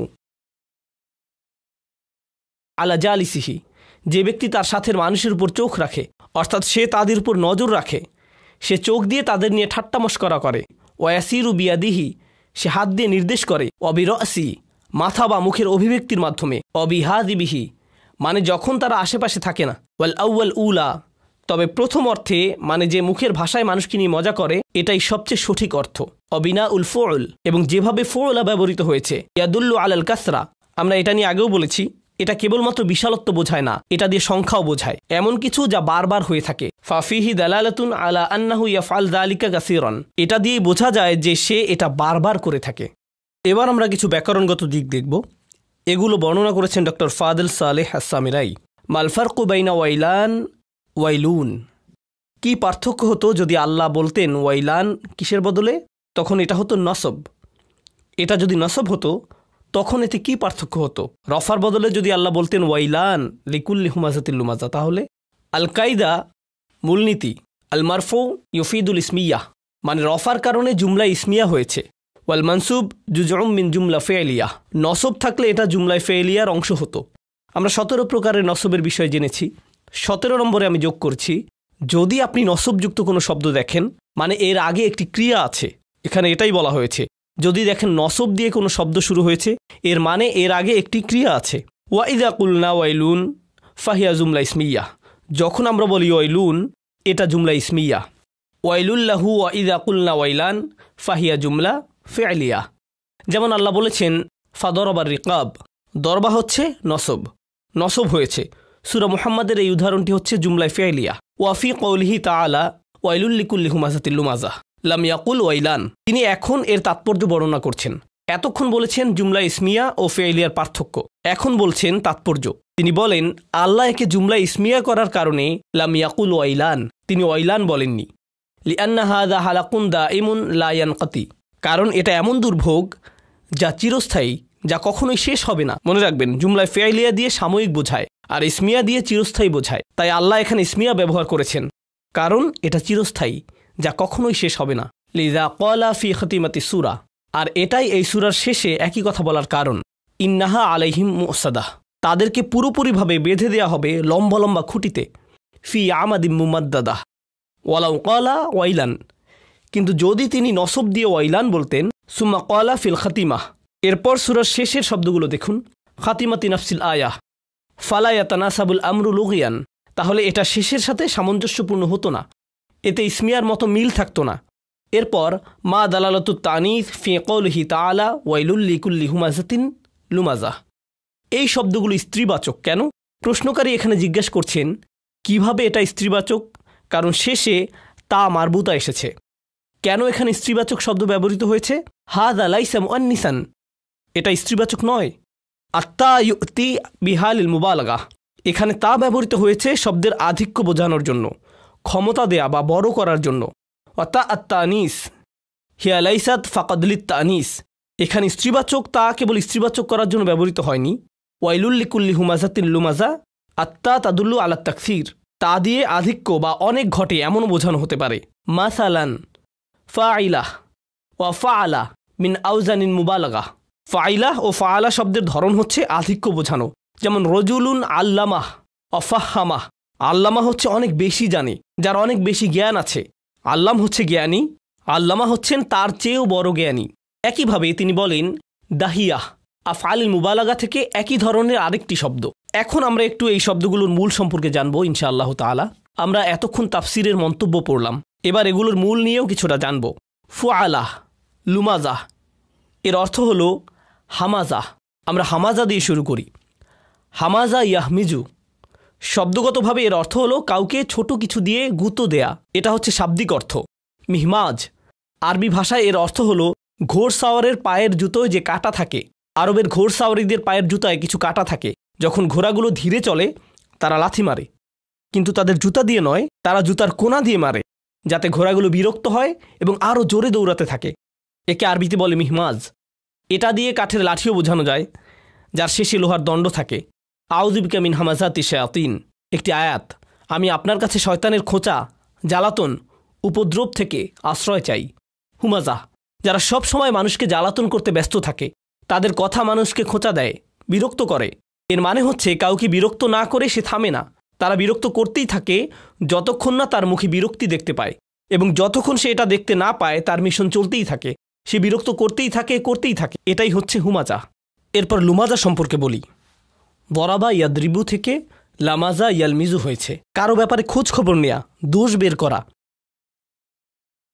মানে কারো ব্যাপারে অনবরত খোঁজ খবর নিতে থাকা যতক্ষণ পর্যন্ত আপনি কোনো দোষ খুঁজে না পান। আমরা তো সবাই মানুষ, আমাদের কিছু না কিছু দোষ থাকবেই, সমালোচনার যোগ্য হবে। হ্যাঁ, আমাদের সবারই কিছু খারাপ দিক আছে। সুতরাং আপনি যদি কারো দোষ খুঁজতে থাকেন, আপনি কি খুঁজে পাবেন? অবশ্যই। এরপরে সেটা নিয়ে খোঁচানো, অপবাদ দেয়া, সবাইকে বলা, অপবাদ দেয়া, প্রকাশ করা, অপমান করা, এটাই হচ্ছে লামাজা। লামাজাহু, সে তার দিকে তার চোখ, তার ঠোঁট বা তার নিচু স্বর দিয়ে অঙ্গভঙ্গি করল, অর্থাৎ কাউকে নিয়ে বিকৃত স্বর করা। এই যে এসেছে, ওই যে যাচ্ছে, এটাও লামাজাহু। এটা তাফসিরে নয়, বরং ভাষাগত অর্থ, যা আপনি পাবেন লিসানুল আরাবের মতো ডিকশনারিতে। সে খারাপ কথা বলে বা সে অন্যের দোষ খোঁজে, লামাজাহু দিয়ে এমনও বোঝায়। এর সাথে সাদৃশ্যপূর্ণ আরেকটি শব্দ হচ্ছে ইয়াগতাবুহুম, অর্থাৎ সে তার পিছনে নিন্দা করে। হুমাজার সাথে পার্থক্য কি? এই প্রশ্নটি আগেও এসেছে। হুমাজা ও হাম্মাজের মধ্যে পার্থক্য কি? কোরআনে একটি জায়গায় আল্লাহ বলেছেন হাম্মাজিন মাশাইম বিনামিম। আচ্ছা, হুমাজা ফা আসলুহা হুমাজ ওয়াহিয়া মিন সিয়াগিল মুবালাগা। হুমাজা শব্দের মূল অক্ষর হচ্ছে হুমাজ, এটা দিয়ে আধিক্য বোঝায়। এর সাথে একই রকম শব্দ হচ্ছে মিসলা হুতাম, লুকা, গুদার, ফুসাক ইত্যাদি। ওয়াকুল আহলুল লুগা, এবং ভাষাবিদগণ বলেন মা বুলিগা বিত্তা ইয়াদুল্লু আলা নিহায়াতি ফিল ওয়াসফ ওয়াল গায়াতি ফিল ওয়াসফ। এটা গুরুত্বপূর্ণ। এখানে একটি অতিরিক্ত তা দিয়ে আধিক্য বোঝানো হয়েছে, যেটা দিয়ে একটি গুণের চরম আধিক্য বোঝা যায়। অনেক নয়, কোনো গুণের চরম পর্যায়, এবং তারা ওই গুণের প্রতি আচ্ছন্ন হয়ে থাকে। আল কিয়ামাহ, আত্তাম্মাহ, আসসাখাহ, আল কারিআহ, এগুলোর শেষে কি আছে? চরম মাত্রার দাঁড়ানোকে কিয়াম বলে না, কি বলে? কিয়ামাহ, তাই না? তাই এই গুণগুলো এসেছে চরম মাত্রা বোঝাতে। হাফাজাত তানিস লিল মুবালাগাহ, ইয়াস্তিস তানিস, স্ত্রীবাচক করার কারণ হলো আধিক্য বোঝানো, কিন্তু মূলত এর চরম মাত্রাকে নির্দেশ করার জন্য। এখন এই সূরাটি হচ্ছে জাহান্নামের সর্বশেষ আলোচনা, তাই এখানে সব কিছু আলোচনা করা হয়েছে সবচেয়ে শেষ বা চূড়ান্ত রূপে। তাই হুমাজা লুমাজা শেষে হুতামা দিয়ে চূড়ান্ত পর্যায়ের ভাষাই এখানে ব্যবহৃত হয়েছে। আর যারা সবচেয়ে কঠিন শাস্তি পাবে তারা অবশ্যই সবচেয়ে চরম পর্যায়ের হুমাজ লুমাজ করেছে, যাতে এই শব্দগুলোর কার্যকারিতা প্রমাণ হয়। ওয়াল হুতামা হিয়া বিনাফসি সিগাতি হুমাজা ওয়াহিয়া সিগাত মুবালাগা লিজালিক নাসাবা ইউজকার বুলুগুহুম আন নিহায়া। বলা হয়েছে হুতামা একই ধরনের শব্দ, শাস্তিও তেমনই হবে যে মাপের অপরাধ হবে, তার সাথে সঙ্গতিপূর্ণ, যা হাম্মাজের বিপরীত। হাম্মাজ শব্দটি অন্য জায়গায় এসেছে, আসুন এদের পার্থক্য কি সেটা দেখি। ইদান নাহনু আমাম সিগাতাইন, এখন আমরা দেখতে পাচ্ছি কোরআনে দুই ধরনের শব্দ বর্ণিত হয়েছে লিল মুবালাগা, আধিক্য বোঝাতে। ইহদাহুমা তাদুল্লু আলাল মুজাওয়ালা, এদের একটি দিয়ে বোঝায় যে পেশাগতভাবে করা হয় বা ধারাবাহিকভাবে করা হয়ে থাকে, যা চমৎকারভাবে করা হয়ে থাকে, অর্থাৎ কেউ কোনো বিষয়ে খুবই পারদর্শী, তখন এই ধরনের শব্দ ব্যবহৃত হয়। ফাল, যেমন খাব্বাজ, যে খুব ভালো রুটি বানায়, রুটিওয়ালা। খাইয়াত, সে খুব ভালো বানায়। যে উপহার দেয় খুব ভালো, তাকে বলে ওয়াহাব। ওয়াহাবা মানে যে উপহার দেয়, কিন্তু উপহার দেয় যে খুবই ভালো তাকে বলে ওয়াহাব। এখন হাম্মাজ বলা হয় তাকে, এখন হাম্মাজ এমন কাউকে বলা হয় না যে শুধুমাত্র মানুষের দোষ খুঁজে বেড়ায় বা সমালোচনা করে, এমন কাউকে না, বরং যার পেশায় মানুষের ভুল ধরা। সে হয়তো টিভি শো করে সমালোচনা করে, সেই হাম্মাজ যে বারবার এটা করতে থাকে এবং সে এতে খুবই দক্ষ হয়ে ওঠে। কেন এমন শব্দ ব্যবহৃত হয়েছে শুনুন। ওয়ালা তুতি' কুল্লা হাল্লাফিম মাহিন হাম্মাজিম মাশাইম বিন নামিম মান্না'i লিল খায়রি মুতাদ্দিন আসিম উতুলিন বা'দা যালিকা জানিম আন কানা যা মালিন ওয়া বানিন। এখানে সমান্তরালভাবে বর্ণনা এসেছে। যখন হুমাজা এসেছে, মাল শব্দটি এসেছে, তাই না? সূরা হুমাজায় হুমাজা শব্দটি এসেছে, একই সাথে মাল শব্দটি এসেছে। আল্লাযী জামা মালান, যখন হাম্মাজ শব্দটি এসেছে তখনও আন কানা যা মালিন ওয়া বানিন। এখানে ধারাবাহিকতা রক্ষা করা হয়েছে, দুইটি জায়গাতেই মাল শব্দটি এসেছে। কিন্তু এখানে আরেকটি বিষয় হচ্ছে, এই সূরায় তাদেরকে নিয়ে বলা হচ্ছে যাদের প্রতিনিয়ত রাসূল সাল্লাল্লাহু আলাইহি সাল্লামের কাজের সমালোচনা ও দোষ ত্রুটি খুঁজে বের করার জন্য নিয়োগ দেয়া হয়েছিল। অনবরত তাকে পাগল বলা, বিভিন্ন ধরনের অপবাদ দেয়া ইত্যাদি। সূরার শুরুতে এসেছে নুন ওয়াল কলামি ওয়া মা ইয়াসতুরুন মা আনতা বিনিআমাতি রাব্বিকা বিমাজনুন, তাই না? কুরাইশদের মধ্যে নিয়োগপ্রাপ্ত কিছু লোক ছিল যারা সমালোচনা করতে খুবই পারদর্শী ছিল, ঠাট্টা মশকরা করতে। তাদেরকে রাসূল সাল্লাল্লাহু আলাইহি সাল্লামের নিন্দা করতে নিয়োগ দেওয়া হয়েছিল। আল্লাহ রাসূল সাল্লাল্লাহু আলাইহি সাল্লামকে বললেন, এদের কথায় কোনো ভ্রুক্ষেপ করবেন না, এদের নিয়ে ভাববেন না, আপনি আপনার কাজ করে যান। লা তুতি' কুল্লা হাল্লাফিম মাহিন হাম্মাজিন মাশাইন বিনামিম, তাদের দক্ষতার দিকটি হাম্মাজ শব্দে ফুটে উঠেছে। সূরা হুমাজায় তাদের স্তর তুলে ধরা হয়েছে, এই সূরায় এই বিষয়ে তাদের দক্ষতা ফুটিয়ে তোলা হয়েছে। সেই সাথে তাআমুল মা আন্নাস, এটা বলেছেন ডক্টর ফাদল সালেহ আস-সামিরাই। তিনি বলেন সূরা কলমে মূলত মানুষের ব্যাপারে বর্ণনা এসেছে, যেহেতু এখানে সেই সব লোকের ব্যাপারে বারবার বলা হচ্ছে, তাই বিষয়টি বিশেষভাবে তাৎপর্যপূর্ণ। ওয়াইলুন ফিহা মাআনিদ দুআ, আমরা এই ব্যাপারে ইতিমধ্যে জেনেছি যে ওয়াইল দিয়ে প্রার্থনা বা অভিশাপ বোঝায়, এই ক্ষেত্রে অভিশাপ বোঝায়। ওয়াইদা কানা ফিহা মাআনিদ দুআ ইয়াসুহ আম তাবদা আল জুমলা ইসমিয়াহ বিহা মিসলা কলিহি তাআলা সালামুন আলাইকুম। আমরা এটা পড়ে ফেলেছি, সুতরাং আমরা সামনে আগাই। ওকে, এখন আমার নিজের মন্তব্য। ব্যাকরণগত দিকগুলো পড়ার পর এই পয়েন্টগুলো আমি অন্যান্য জায়গায় পড়েছি, তাই আমি চেয়েছি এগুলো আমার নোটে রাখতে। প্রথম পয়েন্ট, ওয়াইল শব্দের তানভিন দিয়ে কিছু বিষয় কল্পনার জন্য ছেড়ে দেওয়া হয়েছে, এটা হলো আমার প্রথম মন্তব্য। জুমলা ইসমিয়ায় যখন কোনো শব্দের শেষে তানভিন থাকে, এর অর্থ এতে আরও ব্যাখ্যার প্রয়োজন আছে, এটা একটি অর্থেই সীমাবদ্ধ নয়। উদাহরণস্বরূপ ধরুন উজুহু ইয়াওমাইজিন নাদিরা, কিছু মুখমণ্ডল, কিন্তু তখন প্রশ্ন জাগে বাকি মুখমণ্ডলের কি হবে? তাই আয়াতের পরের অংশে আমরা দেখি অন্যান্য মুখমণ্ডলের কি হবে। বাসিরাতুন তাজুন্নু ইউফআলা বিহা ফাকিরাহ ইত্যাদি। যদি আপনি বাক্যটি মাআরিফ দিয়ে শুরু করেন তাহলে এতে আর কিছুই বাকি থাকে না, কিন্তু যদি নাকিরা দিয়ে বাক্য শুরু হয় কিছু অংশ বাকি থেকে যায়, আরও কিছু বাকি থাকে। তো এই ওয়াইল শব্দটির আরও কিছু অর্থ আছে। একটা সাধারণ অর্থ, আরেকটি বিশেষ হচ্ছে এটা এক বছর নয়। এটা বোঝাটা খুবই গুরুত্বপূর্ণ। আপনারা জানেন যে কোরআনে ফাহিশা এবং আল ফাহিশা এর মধ্যে পার্থক্য রয়েছে। আল্লাহ তাআলা কোরআনে ফাহিশা শব্দটির ব্যবহার করেছেন, আবার তিনি আল ফাহিশা শব্দটিও ব্যবহার করেছেন। ওয়াল্লাযীনা ইযা ফাআলু ফাহিশাতান, এখানে আল নেই। ওয়াল্লাতী ইয়াতিনাল ফাহিশাতা মিন নিসাইকুম, ফাহিশা দিয়ে যে কোনো ধরনের নির্লজ্জতা বোঝানো হতে পারে। এটা চোখ দিয়ে হতে পারে, কান দিয়ে হতে পারে, হাত বা অন্য কোনো অঙ্গ দিয়ে হতে পারে। আল ফাহিশা হচ্ছে চূড়ান্ত পর্যায়ের নির্লজ্জতা, যেটা হচ্ছে জিনা। এই দুইয়ের মধ্যে পার্থক্য আছে। এখন ওয়াইলুন দিয়ে সব রকমের দুর্ভোগ বোঝায়, আর আল ওয়াইল দিয়ে নির্দিষ্ট কোনো প্রকারের দুর্ভোগ বোঝায়। তাহলে কোনটি বড় দুর্ভোগ? ওয়াইল হচ্ছে বড় দুর্ভোগ, কারণ এতে আল নেই। কুল শব্দটি একই বাক্য দুইটি ভাগে বিভক্ত হওয়ার কারণে এখানে দুইটি বিষয় ঘটেছে। ওয়াইলুল্লি কুল্লি হুমাসাতিল লুমাসা আল্লাযী জামআ মালা ওয়া আদ্দাদা, একই বাক্য কিন্তু দুইটি আয়াতে বিভক্ত। কুল শব্দটি দিয়ে বোঝা যায় যে এটা কেবলমাত্র একজন বা দুইজন মানুষের মধ্যে সীমাবদ্ধ নয়, বা এটা কেবলমাত্র ওয়ালিদ ইবনে মুগিরা, আখনাস ইবনে শুরাইককে নিয়ে বলা হচ্ছে না। কেন? কারণ কুল কি? কারণ কুল অর্থ কি? যে কেউ, যারা করবে তারা সবাই, যে বা যারা এমন আচরণ করবে প্রত্যেককেই এই তালিকায় যুক্ত হবে। এরপর এসেছে আল্লাযী শব্দটি। সাধারণত যদি আপনি এমন কিছু বর্ণনা করেন যা নাকিরা অর্থাৎ প্রচলিত, সেসব ক্ষেত্রে আল্লাযী শব্দটি ব্যবহৃত হয় না, কারণ আল্লাযী দিয়ে নির্দিষ্ট বোঝায়, সুনির্দিষ্ট বোঝায়। তাই এখানে আল্লাযী শব্দটি ব্যবহৃত হয়েছে বাদাল হিসেবে, অর্থাৎ এটা দিয়ে দ্বিতীয় দল বোঝাচ্ছে। তাহলে আমরা বুঝতে পারলাম এর দুইটি তাৎপর্য রয়েছে। প্রথমত, এর পরবর্তী আয়াতটিতে হুমাজা ও লুমাজার ব্যাখ্যা করা হয়েছে, অথবা পরবর্তী আয়াতটিতে অন্য কোনো দলের কথা বলা হয়েছে যারা ওয়াইলের মুখোমুখি হবে। অর্থাৎ এখানে একটি দলে দুইটি বৈশিষ্ট্য থাকতে পারে, হুমাজা লুমাজা এবং আল্লাযী জামআ মালান, এই মিলিয়ে একটি দলের দুইটি বৈশিষ্ট্য থাকতে পারে। অথবা এখানে দুইটি আলাদা দলের কথা বলা হয়েছে, তাই একটিকে বাদাল হিসেবে এভাবে পড়া যেতে পারে, ওয়াইলুন লিল্লাযী জামআ মালান ওয়া আদ্দাদা। বাদাল মানে হুমাজা ও লুমাজা। আও ওয়াইলুল লিকুল্লি জামআ, আসলে কুল নয়, বাদাল মিন কুল, ওয়াইলুল লিল্লাযী জামআ মালান ওয়া আদ্দাদা। মোদ্দা কথা হচ্ছে, পরবর্তী আয়াতে যাওয়ার আগে বিষয়টি যদি আপনি এখনো বুঝে না থাকেন, এর মূল কথাটি হলো হুমাজা ও লুমাজার ব্যাপারে যে বর্ণনা এসেছে, বিষয়টি ভালোভাবে বোঝাতে আমি কিছু বাংলা শব্দ নির্বাচন করেছি। যে নিজেকে শ্রেষ্ঠ ভাবে, অহংকারী, অন্যের প্রতি সহানুভূতি নেই, সমালোচক, পেছনে দোষ বলে, নিজেকে নিয়ে থাকে, কঠোর, সম্মান দিতে জানে না, অন্যকে বিরক্ত করে, অশ্লীল, বোধবুদ্ধি নেই, কথায় কাজে মিল নেই, চলাফেরা বা পোশাক পরিচ্ছদে ঔদ্ধত্য, এই সবই হুমাজা ও লুমাজা। বুঝেছি, এটা রেকর্ড হচ্ছে, আপনারা পেয়ে যাবেন। আচ্ছা, যখন বলে রাখি, বেশিরভাগ ক্ষেত্রেই হুমাজা হচ্ছে সূক্ষ্ম আর লুমাজা হচ্ছে স্পষ্ট, এটাই হচ্ছে মোটা দাগে, যদিও ওর বিপরীতটিও হতে পারে। এবার আমরা পরবর্তী আয়াতে যাই।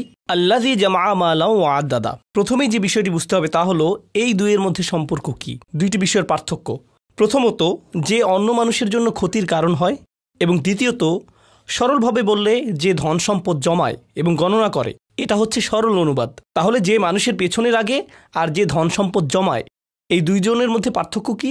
যে ব্যক্তি সারাক্ষণ নিজের ধন সম্পদ জমায়, অন্য মানুষকে দেয় না, তাই মানুষ তাকে লোভী রাখে, কিন্তু সে চায় না যে তাকে কেউ সমালোচনা করুক। আর আমরা জানি আক্রমণই সেরা প্রতিরোধ, তাই না? তো এজন্য অন্য কেউ যেন তাকে বলতে না পারে যে তোমার কিছু দান করা উচিত, বা টাকা ছাড়াও অন্য কিছু নিয়েও তোমার ভাবা উচিত ইত্যাদি। সে এইসব কথা যেন না শোনা লাগে, এজন্য কি করে? বেশি বেশি করে অন্যের ভুল ধরায় ব্যস্ত থাকে, নিজেকে হুমাজা এবং লুমাজায় ব্যস্ত রাখে, কিংবা দুটোতেই ব্যস্ত থাকে। দুইটিতে নিজেকে ব্যস্ত রাখা, সেটা তো আরও ভয়ঙ্কর। নিজের ধন সম্পদ দিয়ে নিজের দোষ ত্রুটি ঢেকে রাখা, এটা হচ্ছে প্রথম পয়েন্ট। এখন আল্লাযী বাদাল মিন কুল আর নাসাব আলা জাম, এটা বলেছেন শাওকানি রাহিমাহুল্লাহ। হয়তো এটা কুলের পরিবর্তে বসবে, যা আমি একটু আগেই বলেছি, অথবা আল্লাযী আও নাসাব আলা জাম। আপনাদের কি এটা মনে আছে, তাই না? আমরা দেখছি মুফাসসিররাও এমনটি বলেছেন। তিনি বলছেন আল্লাযী এখানে নসবও হতে পারে, মানে আল্লাহ যেন এখানে তিরস্কার করছেন। আপনি এখানে এভাবে তেলাওয়াত করবেন না, আল্লাযী জামআ মালান ওয়া আদ্দাদা। আল্লাহ এখানে তাকে তিরস্কার করছেন, এটা তো এত সুন্দরভাবে পড়ার কথা না। আল্লাহ এখানে তাকে সুন্দর কথা বলছেন না, নাসাব আলা জাম, তাকে তিরস্কার করা হচ্ছে, আল্লাহ তাকে ভৎসনা করছেন, আল্লাহর পক্ষ থেকে এমন জাজর তো এমনিতেই খুবই ভয়ঙ্কর ব্যাপার। ওয়াকুরিয়া জামা বিত্তাশদীদ, এই আয়াতটির জামা শব্দটি অন্য কিরাতে শাদ দিয়ে পড়া হয়, জামার পরিবর্তে জাম্মা, ওয়াহুয়া মুতাবিকুন লি আদ্দাদা, এভাবে এটা আদ্দাদার সাথে মিলে যায়। তাহলে আল্লাযী জাম্মা মালাউ ওয়া আদ্দাদা, দুইটি শব্দ একই রকমভাবে মিলে যায়। ওয়াকিল আদাদাহু জাআলাহু ওয়াইদ্দাহ লিহাওয়াদিহি যাহর, বলা হয়েছে আদ্দাদা শব্দের একটি অর্থ হচ্ছে গণনা করা, এর আরেকটি অর্থ হচ্ছে প্রস্তুতি নেয়া। ইদ্দাহ মানে প্রস্তুতি নেয়া, যেমন ওয়া আইদ্দু মাসাতাতুম মিন কুওয়াতিন, প্রস্তুতি নেয়া, অর্থাৎ সে নিজের সম্পদ গণনা করছে এবং সারাক্ষণ ভবিষ্যতের জন্য প্রস্তুতি নিচ্ছে, ভবিষ্যতের জন্য সঞ্চয়। এটা আমার এই কাজের টাকা আর এটা আমার সেই কাজের টাকা, এভাবেই তো সঞ্চয় করা হয়, তাই না? তাহলে এটাই হলো আদ্দাদা, শুধু টাকা গোনাই নয়, সেই সাথে ভবিষ্যতে সেই টাকা কোন কাজে ব্যবহৃত হবে তারও প্রস্তুতি নেয়া। কোনো দুর্যোগ বিপদাপদ বা সেফটি নেটে, সেফটি নেট শব্দটি ফাইন্যান্সে ইদানিং বেশি ব্যবহৃত হচ্ছে। তো ফারাক আন্না জামা বিত্তাশদীদ ইফিদু আন্নাহু জামাহু মিনহা হুনা ওয়াহা হুনা, যদি আপনি এভাবে পড়েন জাম্মা, এর অর্থের কি পার্থক্য হয়? এর অর্থ দ্বারায় এটা দিয়ে বোঝায় যে সে এখানে সেখানে থেকে সম্পদ আয় করে, যেখান থেকে আসুক তাতে কোনো সমস্যা নেই, সে সারাক্ষণ শুধু বেশি টাকা উপার্জনের চিন্তায় থাকে যাতে অনেক অনেক বেশি টাকা জমানো যায়। ওয়া আন্নাহু লাম ইয়াজমাহু ফি ইয়াউমিন ওয়াহিদ, এমন নয় যে সে এইসব সম্পদ একদিনই কামিয়েছে, ওয়ালা ফি ইয়াউমাইন বা 2 দিনে, ওয়ালা ফি শাহর 1 মাস বা 2 মাসে নয়, অর্থাৎ সে তার পুরো জীবন সম্পদ জমানোতে ব্যস্ত ছিল। আমরা এটা কিভাবে বুঝলাম? জামা শব্দটি অতীতকালে ব্যবহৃত হয়েছে। অতীতকালে বলার অর্থ হচ্ছে যেন আপনি পিছনে ফিরে দেখছেন যে এটা ইতিমধ্যেই হয়ে গিয়েছে, যেন আল্লাহ তার পুরো জীবনটিকে দেখছেন আর তার পুরো জীবনে শুধু একটাই কাজ, শুধু টাকা জমানো। আরেকটি বিষয় হচ্ছে, আপনাদের মনে আছে আমি বলেছিলাম যখন কারো জীবনে বড় লক্ষ্য থাকে না, সে ছোটখাটো বিষয় নিয়ে মেতে থাকে। ছোটখাটো বিষয়ের একটা উদাহরণ হচ্ছে প্রথম আয়াতটি, মানুষের দোষ ত্রুটি খুঁজে বের করা। আরেকটি মামুলি বিষয় কি? ধন সম্পদ জমানো আর প্রতিনিয়ত ভবিষ্যতের জন্য প্রস্তুতি নেয়া। এরা এতটাই হীনমন্য হয়ে পড়ে যে যখন আপনি আপনার ধন সম্পদ জমানোর চাইতে দিনের প্রতি বেশি মনোযোগী হয়ে ওঠেন, তারা আপনাকে কি বলবে জানেন? ভবিষ্যতের কথা ভাবো, তাই না? মজার ব্যাপার হচ্ছে আপনি আসলে আপনার ভবিষ্যতের কথাই ভাবছেন, তারাই তাদের ভবিষ্যতের কথা ভাবছে না। তারা বলবে দীর্ঘমেয়াদী পরিকল্পনা করো। মজার ব্যাপার হচ্ছে তারাই স্বল্পমেয়াদী চিন্তা করছে, আগামী 10 বছরে আমি এটা করব। ভাই, আগামী 1000 বছর কবরে বসে কি করবেন সেটা ভাবেন, কবর শেষ হলে তারপর কি হবে, এটাই আসল দীর্ঘমেয়াদী চিন্তা। ওটা তো দীর্ঘমেয়াদী পরিকল্পনা নয়, কিন্তু তাদের মাথায় এই চিন্তাই বদ্ধমূল হয়ে আছে আর এটাই তাদের জীবন দর্শন। তো এরপর তিনি বলছেন ফালা ইয়াজমা আল আমওয়াল আল্লাজি আজমাহা মিনহা হুনা ওয়াহা হুনা, সে জমায়, ফুলান সে যেভাবে পারে টাকা জমায়। ওয়া আম্মা জামা বিত্তাখফিফ ফালা ইউফিদু যালিক, কিন্তু যদি শুধু জামা বলা হয় এই অর্থটি প্রকাশ পায় না। ফামালুল ইনসানুল ওয়াহিদ বিন্নিসবা ইলা মালিকুল্লিদ দুনিয়া হাকির, তিনি বলেন আল্লাহ এখানে আমওয়াল বলেননি যার অর্থ সম্পদ, তিনি এক বচনে মাল শব্দটি ব্যবহার করেছেন যার তাহকির হিসাবে ব্যবহৃত হয়েছে, মানে হলো ধন সম্পদকে তাচ্ছিল্য করা। অর্থাৎ তিনি বলছেন তুমি সর্বোচ্চ কতটুকুই বা জমাতে পারবে, পরকালের সম্পদের তুলনায় তোমার এই সম্পদ তো কিছুই না, তাহলে কি নিয়ে তুমি এত বড়াই করছো? এটাই হাকির। ফাকাইফা ইয়ালিকু বিহি আইয়াখতারিফু বিযালিকা আল কালিল, কোনো বুদ্ধিমান মানুষ কিভাবে এত ক্ষুদ্র বিষয় নিয়ে গর্ব করতে পারে? কিছু আলেম এটাকে এভাবে দেখেছেন, তারা বলেছেন ফামা মাতাউল হায়াতুদ দুনিয়া ফিল আখিরাতি ইল্লা কলিল, সূরা তাওবা এসেছে, দুনিয়ার সমস্ত ভোগবিলাসের সামগ্রী পরকালের তুলনায় কিছুই নয়। আপনি এটা নিয়ে গর্ব করছেন? আপনি এই ক্ষুদ্র জিনিস নিয়ে পড়ে আছেন? যার এমন মনোভাব আছে কিয়ামতের দিনে এসবের কোনো কিছুই তার কোনো উপকারে আসবে না। মিলউল আরদি যাহাবান ওয়ালাউ ইফতাদা বিহি, সে যদি পুরো পৃথিবী পরিমাণ সোনা নিয়েও আসে, তার বিনিময়ে যদি সে পরিত্রাণ পেতে চায়, এসব তার কোনো উপকারেই আসবে না। তাহলে সে কি নিয়ে পড়ে আছে? এসব পুরোপুরি অনর্থক। আইয়াকুন আল মুরাদ, এর অর্থ এটাও হতে পারে যে মিনহু তাজিম আইমালুন মালান বালাগা ফিল খবস আল ফাসাদ আকসান নিহায়াত। এছাড়া এটাও হতে পারে আল্লাদি, এখানে জাম দিয়ে বোঝাচ্ছে সে ধন সম্পদ জমানোর চেষ্টায় সে এটাও ভুলে গেছে যে তার টাকা কি অসৎ বা খারাপ উপায় আসছে, সে এসব চিন্তার বাইরে চলে গেছে। আপনাদেরকে বলে রাখছি, আমি কোনো অর্থনীতিবিদ নই, যদিও আমি বিজনেস স্কুলে পড়েছি। সেখানে আমি কোটি কোটি টাকার কোম্পানিতে যে ধরনের ইন্টারন্যাশনাল বিজনেস হয় এবং সেগুলো কিভাবে চলে তা সম্পর্কে জেনেছি। মাথা নষ্ট হওয়ার মতো ব্যাপার। টাকার জন্য মানুষ কোন পর্যায়ের শোষণ করে, অর্থের জন্য মানুষ কোন পর্যায়ে শোষণ করে, এটা কল্পনার বাইরে। আমরা যে ফ্যাক্টরিগুলো দেখি, আমরা বিভিন্ন গল্প শুনেছি যেসব ফ্যাক্টরিতে শিশু শ্রম হয়ে থাকে, তারা বিভিন্ন প্রোডাক্ট বানায় যেগুলো আমেরিকার সেরা শপিং মলগুলোতে পাওয়া যায়। তারা এসব বানায় আর শিশুদেরকে এসব বানানোর কাজে ব্যবহার করা হয়। কিন্তু যদি শিশুদেরকে এসব থেকে বের করার চেষ্টা করা হয়, তারা কিছু টাকা বরাদ্দ রেখেছে যাতে স্থানীয় গুন্ডারা তাদের ফ্যাক্টরি পাহারা দিতে পারে, যেন শিশুরা কাজ করতে পারে। এটা তাদের ব্যবসার পরিকল্পনাতেই থাকে। যতক্ষণ না জাতিসংঘ বা অন্য কেউ তাদের কাজে ব্যাঘাত ঘটায়, তারা এটা চালাতেই থাকে। এছাড়া স্থানীয় রাজনীতিবিদদের কিছু টাকা দিলে তারা এটা নিশ্চিত করবে যেন এটা কেউ না জানে, কোনো মিডিয়া এটা যেন নিউজ করতে না পারে বা কোনো তথ্য প্রমাণ না থাকে, ইত্যাদি ইত্যাদি। এভাবে তারা কিছু টাকার জন্য অন্যায়ের চূড়ান্ত সীমায় পৌঁছে যায়। শুধুমাত্র এই দেশেই এই লোভের কারণে কত ধরনের শোষণ হচ্ছে আপনারাই দেখুন। আটলান্টিকের কথা বাদই দিলাম, তাদের এই লোভের কারণে কত মানুষ তাদের ঘর বাড়ি হারিয়েছে। এর কারণে পুরো অর্থনীতিতে ধস পড়েছে। এখন তারা টিভিতে এটা নিয়ে পুরো একটা এনপিআর শো করে বলছে যে হার্ভার্ড বিজনেস স্কুল NYU নাকি এমন অনৈতিক ব্যবসা শেখাচ্ছে যার মূল কথা হচ্ছে যেভাবেই হোক টাকা বানানো। এর শেষ কথাই হলো লাভ করা। লাভ করতে গিয়ে মানুষের উপকার হোক বা না হোক, দেশের অর্থনীতি ধসে পড়ুক, 10 বছর পরে কি অবস্থা দাঁড়াবে এসব কিছু না ভেবে শুধু নিজের কথা ভাবলেই চলবে। এখন এর বাইরে আরেকটি ব্যাপার চিন্তা করুন, এটা হচ্ছে ডোনাল্ড ট্রাম্প মানসিকতা। ডোনাল্ড ট্রাম্প হচ্ছেন খুবই প্রভাবশালী ব্যক্তি, কয়েকশো কোটি ডলারের মালিক। তার নিজের টিভি শো আছে যেখানে সে প্রচার করে যে কিভাবে উদ্যোক্তা হওয়া যায়। মোদ্দা কথা হচ্ছে সব কিছুর ঊর্ধ্বে তিনি একজন রিয়েল এস্টেট ব্যবসায়ী। আপনারা তো জানেন সমাজে রিয়েল এস্টেট কিভাবে কাজ করে। আপনি কিনতে পারেন, আপনি কেনেন, কিন্তু আপনি এর জন্য মূল্য দেননি। আপনি ক্রেডিট পেয়েছেন, আপনি পুরোটা দেননি, আপনি সীমিত কিছু অর্থ দিয়েছেন।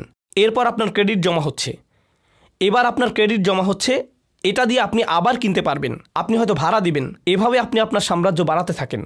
এখন যদি ডোনাল্ড ট্রাম্পের মতো কোটিপতি, যদি তার সমস্ত সম্পত্তির জন্য টাকা পরিশোধ করতে হতো, সে কি এখন কোটিপতি হতে পারত? না। তার চিন্তা কি ছিল? তার চিন্তা ছিল আমি কয়দিন বাঁচব, আগামী 50 বছর, 60 বছর, 100 বছর, আমি কয়দিন বাঁচব, আমি কোটিপতি হিসেবে বাঁচব। এরপর যদি আমার পাওনা পরিশোধ না হয় কি এসে যায়, আমি আমার জীবন উপভোগ করে নিয়েছি।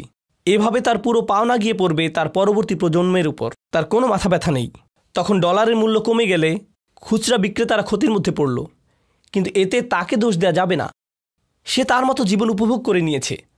অর্থাৎ শুধুমাত্র নিজের কথা ভাবো, যা মা মালান ও আদাদা, এটাই হচ্ছে পুঁজিবাদী চিন্তার মূল কথা এটাই। এখন এর সাথে একজন মুসলিমের চিন্তার পার্থক্য কি? ছোট একটা উদাহরণ দিই, কারণ এটা অর্থনীতির সাথে সম্পর্কিত বিষয়। একটা বাড়ি, আপনারা জানেন যে এই দেশে একটি বাড়ির মালিক হওয়া বড় একটি বিষয়। এর মূল্য বাড়ে, কখনো কমে, ইত্যাদি। আমি আপনাদেরকে খুবই সাধারণভাবে বোঝাবো যাতে একটা স্কুলের বাচ্চাও এটা বুঝতে পারে। ধরুন 100 বছর আগে কেউ একটা বাড়ি কিনলো, নিউ ইয়র্কের পাশে কেউ একটা বাড়ি কিনলো। ধরা যাক সে এটা 50,000 টাকা দিয়ে কিনেছে। সে এটা ক্যাশ টাকায় কেনেনি, সে এটা লভ্যাংশ দিয়েও কেনেনি, সে ব্যাংক লোন নিয়ে কিনেছে। তাহলে সে 30 বছর ধরে 50,000 নয়, সে কত টাকা দিয়েছে? 1,50,000। এখন তারা যদি এটা বিক্রি করতে চায়, তারা কি এটা 60,000-এ বিক্রি করবে? না, তারা এটা 1,50,000-এ কিনেছে, তাই তারা অন্তত 2,50,000 বেচতে চাইবে।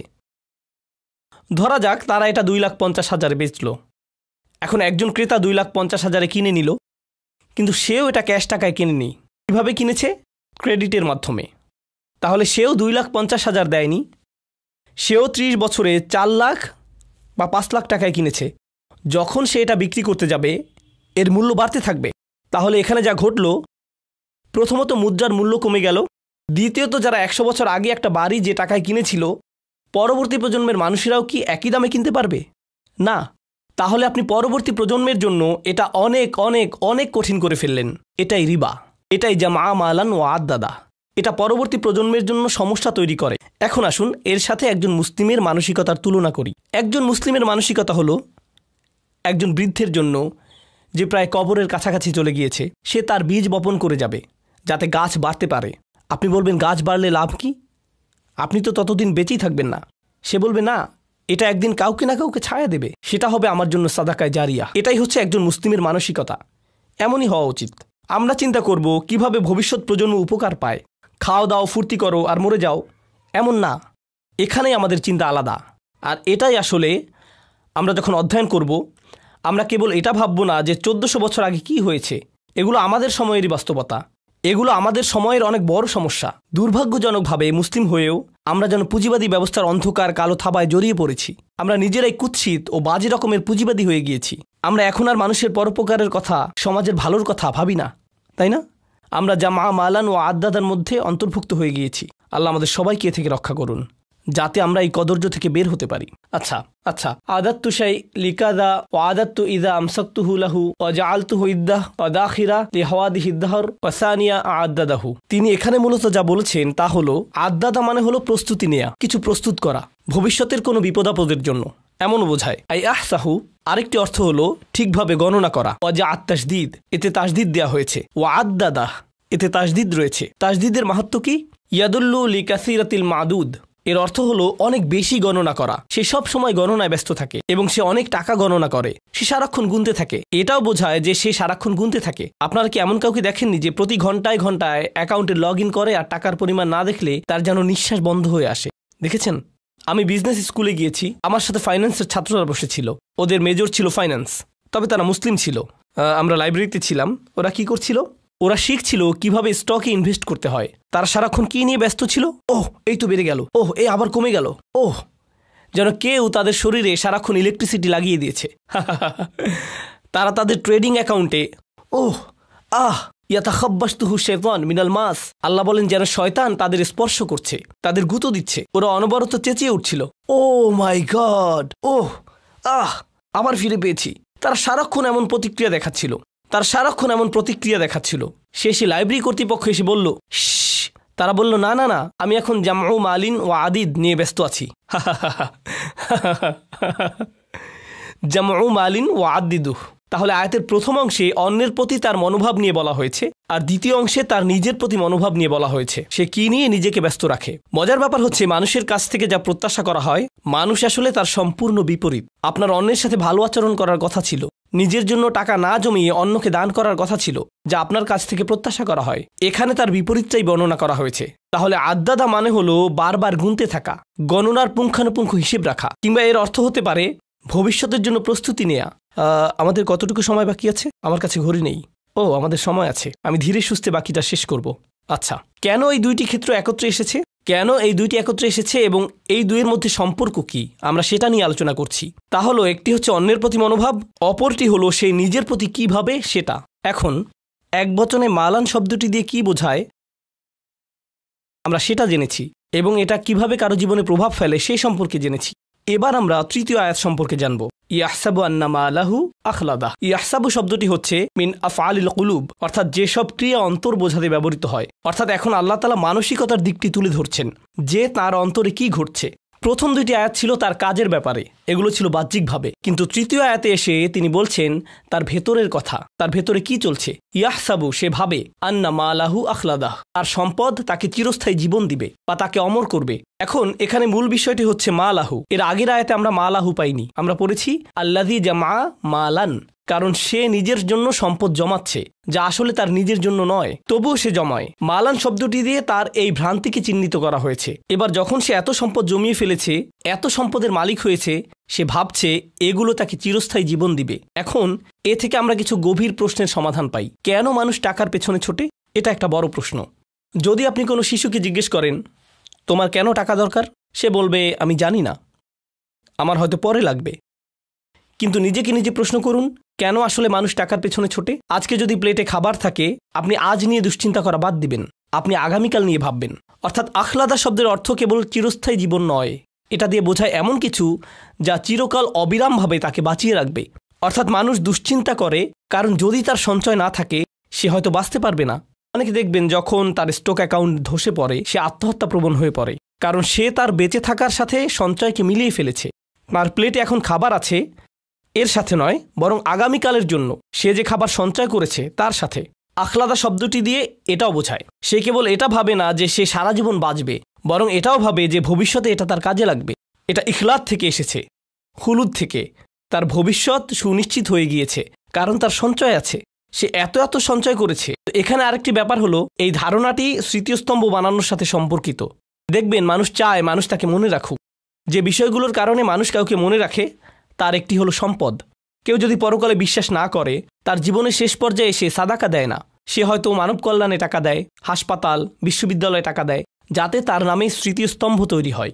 এটাই তার জন্য একমাত্র বস্তু যাতে মানুষ তাকে মনে রাখবে। তাই সে অনেক অনেক টাকা আয় করে যাতে মানুষ তাকে এসব স্মৃতিস্তম্ভের কারণে মনে রাখে, যেগুলো নিছক পাথর বা মেটালের তৈরি জড়বস্তু দিয়ে বানানো। এই বিষয়টিও কোরআনে বলা হয়েছে। হুদ জাতির বিষয়ে বর্ণনাটি এসেছে। আল্লাহ আযজা ওয়া জাল্লা বলেন, আতাত্তাখিযুনা মাসানিআ লাআল্লাকুম তাখলুদুন। তাখলুদুন, তোমরা ভাস্কর্য তৈরি করছো এই মনে করে যে তোমরা চিরস্থায়ী হবে। এর সাথে চিরকাল বাঁচার সম্পর্ক কি? সম্পর্ক আছে। তাদের নাম, তাদের উত্তরাধিকার, তাদের স্মৃতি চিরকাল থাকবে। এইসব অপ্রয়োজনীয় স্মৃতিস্তম্ভ বানানোর পেছনে এটাই কি কারণ?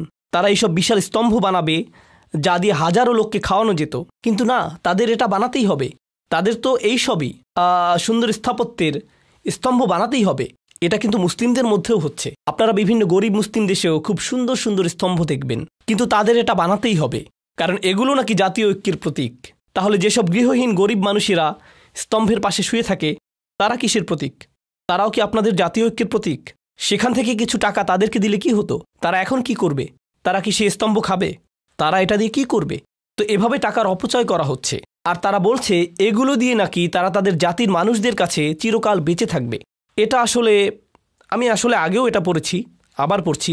এটা হচ্ছে পিরামিডের প্রতি একজন দার্শনিকের মনোভাব। তিনি এটা লিখেছিলেন।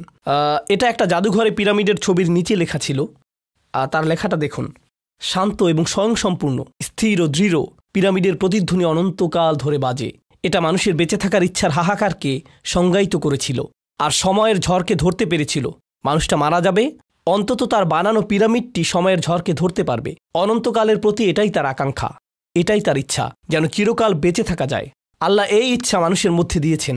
এই আকাঙ্ক্ষা যদি জান্নাত লাভের প্রতি না হয়, এটা নিশ্চিতভাবেই নিজের ধন সম্পদ দিয়ে এসব স্মৃতিস্তম্ভ বানানোর দিকে যাবে। কিন্তু আকাঙ্ক্ষা থাকবেই। যেমন যে কোনো সুন্দর জিনিসের প্রশংসা করাটা আল্লাহ আমাদের মনে দিয়ে দিয়েছেন। অসাধারণ কোরআন তেলাওয়াত শুনে যদি আপনার ভালো না লাগে, এর মানে আপনি মিউজিকের প্রতি ঝুঁকে পড়েছেন। আকাঙ্ক্ষা কিন্তু থাকবেই। এর গতিপথ ঠিক করে দিতে হয়, এদিকে যাবে নয়তো ওদিকে যাবে। বুঝতে পেরেছেন? এটাই আমরা এখানে শিখছি। তো যারা, বলে রাখি, এটা আমার শিক্ষক ডক্টর আহমদের মন্তব্য। তিনি এই সূরা নিয়ে মন্তব্য করেছেন। তিনি বলেন, দুনিয়ার প্রতি মানুষের দুই ধরনের প্রলোভন থাকে। কোরআনে সাধারণত টাকা এবং সন্তানের কথা বলা হয়েছে, তাই না? আর তাকাসুর ফিল আমওয়ালি ওয়াল আওলাদ। আমরা দেখছি এই সূরায় কিসের কথা বলা হয়েছে? মাল, আওলাদ নয়। তিনি এটা নিয়ে মন্তব্য করেছেন। এটা তার নিজের চিন্তা। তিনি বলেন, আমি আমার জীবনে লক্ষ্য করেছি যাদের সন্তান নেই তারা টাকার প্রতি আরও বেশি মগ্ন হয়ে পড়ে। যদি সন্তান না থাকে, যদি আপনার সন্তান থাকে আপনার দুটি বিষয় নিয়ে চিন্তা থাকে, কিন্তু যদি আপনার সন্তান না থাকে তখন আপনি টাকা আয় করা, গণনা করা নিয়ে পুরোপুরি মগ্ন হয়ে পড়েন।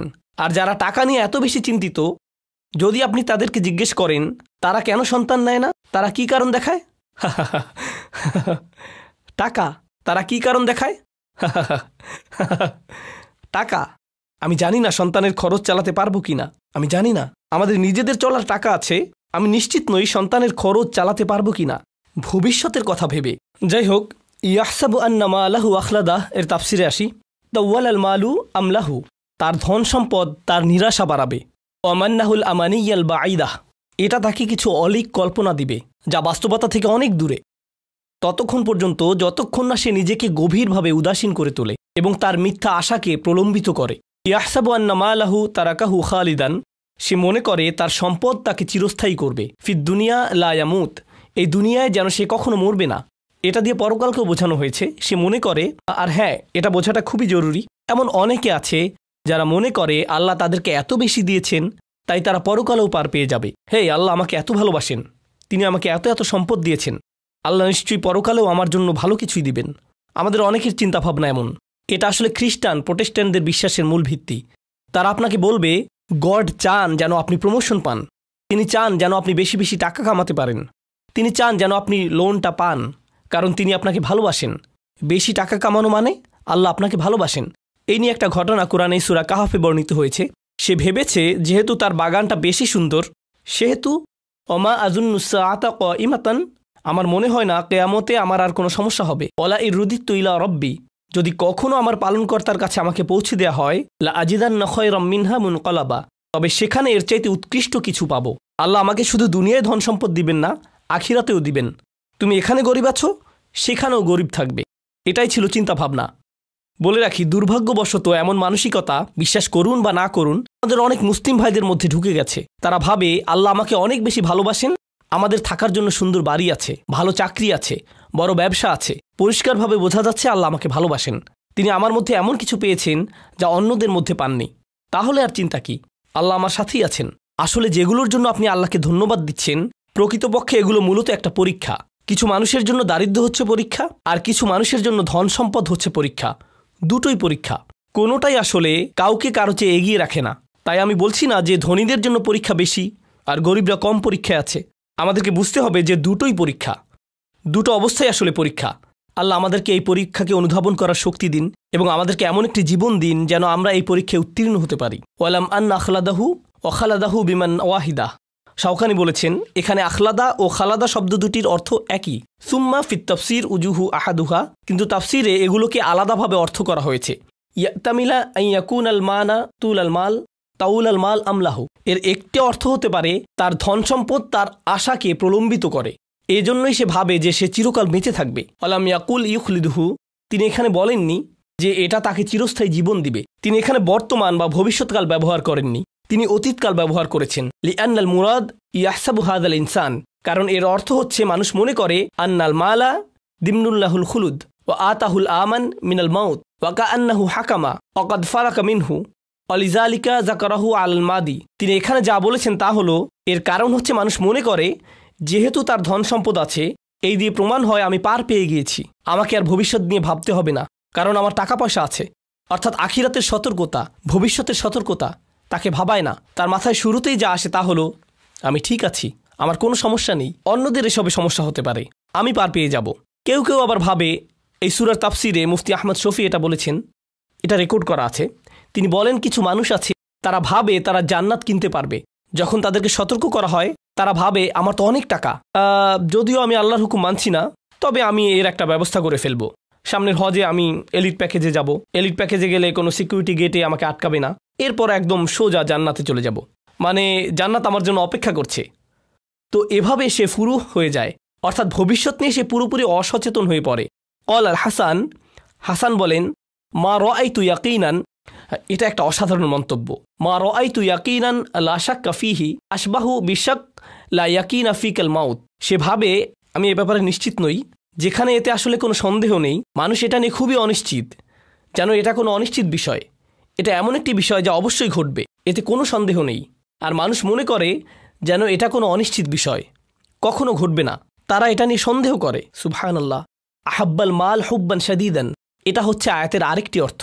সম্পদের প্রতি তাদের ভালোবাসা হলো তীব্র ভালোবাসা।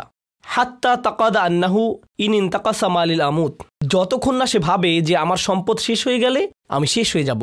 ফালিযালিকা ইয়াহফিদুহু মিনান নুকসান ইয়াবকা হাইয়ান, তাই সে তার সম্পদ রক্ষা করে যাতে সে বাঁচতে পারে। ওয়া হাযা গায়রু বাঈদ মিন ইতিকাদিল বাখিল, একজন কৃপণ বা লোভীর মতোই তার চিন্তা ভাবনা বা বিশ্বাস। আন্না হাযা তারিদ বিল আমালিস সালিহ, এটা হচ্ছে ভালো কাজের বিপরীত। ও আন্নাহু হুয়াল্লাযী ইয়াখলুদু সাহিবাহু ফিদ দুনিয়া বিযিকর, আর এটা হচ্ছে ভালো মানুষেরা এটা জানে যে ভালো কাজ করে এটাই তাকে সত্যিকারের চিরস্থায়ী জীবন দেবে, ভালো কাজের প্রচারের মাধ্যমে। ওয়াফি আখিরি নাঈমিল মুকিম, এবং সব কিছুর শেষে সে সুখী জীবন পাবে। এবার এই আয়াতটি নিয়ে আমি আমার নিজের চিন্তাগুলো আলোচনা করে এই সূরাটি শেষ করব ইনশাআল্লাহ তাআলা। আমরা প্রায় শেষ পর্যায়ে চলে এসেছি। আচ্ছা, কয়টা বাজে? ও আল্লাহ, আচ্ছা আমি শেষ করার চেষ্টা করব। আমি যদি না পারি আমি চেষ্টা করব। ওকে, এই সূরার শেষটা অসাধারণ। আল্লাহ আযজা ওয়া জাল্লা 5টি অপরাধের কথা বলেছেন। হুমাজা, লুমাজা, জামা মালান, আদ্দাদা এবং ইয়াহসাবু। আল হুসুব আন্নাল মাল আখলাদাহু, আল হুসবান আন্নাল মাল আখলাদাহু, ইয়াহসাবু আন্নাল মালাহু ওয়া আখলাদাহ।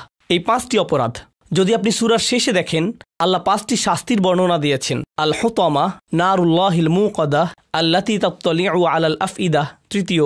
ইন্নাহা আলাইহিম মুসদা, চতুর্থ। ফি আমাদিম মুমাদ্দাদা, পঞ্চম।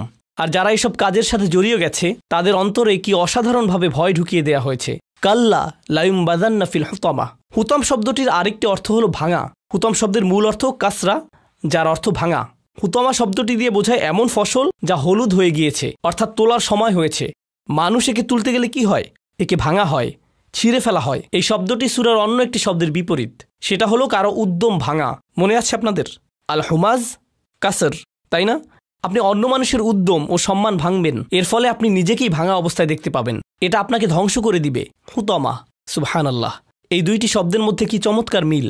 যখন পিঁপড়ারা সুলাইমান আলাইহিস সালামকে ভয় পেল, তারা বলল লায়াহতিমান্নাকুম, সুলাইমান যেন আমাদের উপর দিয়ে না যায়, আমাদেরকে পিষে না দেয়, ভেঙে না দেয়। কেউ কেউ বলেন হুতামা হচ্ছে জাহান্নামের চতুর্থ বা ষষ্ঠ স্তর। আল্লাহু আলাম, এটা শুধু মন্তব্য। আমি এর সপক্ষে কোনো হাদিস পাইনি বা কোনো সাহাবী বলেছেন এমন পাইনি। এই আগুন হচ্ছে আল্লাহর। আমরা এটা নিয়ে একটু পরে আলোচনা করছি।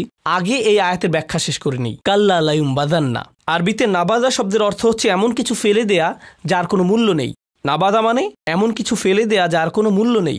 আল্লাহ বলেন না, কখনোই না। সে বলে তার সম্পদ তাকে চিরস্থায়ী জীবন দেবে। আল্লাহ খারিজ করে দিলেন। তিনি বললেন না, কখনোই না, বরং নিশ্চিতভাবেই এতে কোনো সন্দেহ নেই। এখানে লা আসায় আমি এই শব্দগুলো জোর দিয়ে বলছি, লা, এবং শেষে দুইটি নুন এসেছে। আল্লাহ বলেন লায়ুমবাদান্না, তাকে অবশ্যই ছুঁড়ে মারা হবে। এটা হচ্ছে এমন কিছু ছুঁড়ে মারা যার কোনো মূল্য নেই। এই শব্দটি বনী ইসরাইলের মানুষদের বোঝাতে ব্যবহৃত হয়েছিল যখন তারা তাওরাত তাদের পেছনে ছুঁড়ে ফেলে দিয়েছিল। নাবাদা ফারিকুম মিনাল্লাযীনা উতুল কিতাবাল্লাহি ওয়ারা যুহুরিহিম, তারা এটা তাদের পেছনে ছুঁড়ে ফেলে দিয়েছিল, কারণ তাদের কাছে এর কোনো মূল্য ছিল না। সে মনে করেছে তার কাছে পৃথিবীর সবচেয়ে মূল্যবান জিনিসটি আছে। সেটা কি? তার সম্পদ। সে কেন মানুষদের সাথে এভাবে কথা বলে জানেন? কারণ তার টাকা আছে। সে ভেবেছে সে পার পেয়ে যাবে। কে আমার উপর কথা বলবে? আমি আমার কর্মচারীর সাথে এভাবে কথা বলতেই পারি। আমি হচ্ছে ইসলামিক সেন্টারের সবচেয়ে বড় দাতা। কে আমার উপর কথা বলবে? আমার টাকা ছাড়া তো স্কুল চলতেই পারবে না। আমি যেভাবে ইচ্ছা সেভাবেই চলতে পারবো। আমি যেভাবে ইচ্ছা সেভাবেই বলতে পারি। এ তো কেবল টাকার ব্ল্যাঙ্ক চেক নয়, এটা আমার মুখের জন্য একটা ব্ল্যাঙ্ক চেক। বুঝতে পারছেন? সে এভাবেই ভাবে। এখন পরিশেষে সে নিজেই মূল্যহীন হয়ে গেছে। তাকে ময়লা আবর্জনার মতো নিক্ষেপ করা হবে ফিল হুতামা, আল হুতামার মধ্যে সবচেয়ে জঘন্য জায়গায়। আসানি মানাহু লায়ুমবাজান্না ফিল লাম তাওয়াব আল কসম। আল্লাহ এখানে লায়ুমবাজান্না শব্দে লাম আশায় বোঝা যাচ্ছে এখানে শপথ করা হয়েছে। মানে হচ্ছে আল্লাহ বলছেন আমি শপথ করে বলছি তাকে নিক্ষেপ করা হবে। শুধু অবশ্যই অবশ্যই অবশ্যই নিক্ষেপ করা হবে বলেননি, আল্লাহ এখানে সরাসরি শপথ করে বলেছেন। আরেকটি বিষয় হচ্ছে লায়ুমবাজান্না শব্দটি কিছু কেরাতে এভাবে উচ্চারিত হয়েছে লায়ুমবাজান্না। এখানে পার্থক্য কি হলো? লায়ুমবাজান্না দীর্ঘ করে পড়া হয়েছে, তাই না? একটা অতিরিক্ত আলিফ দিয়ে পড়া হয়।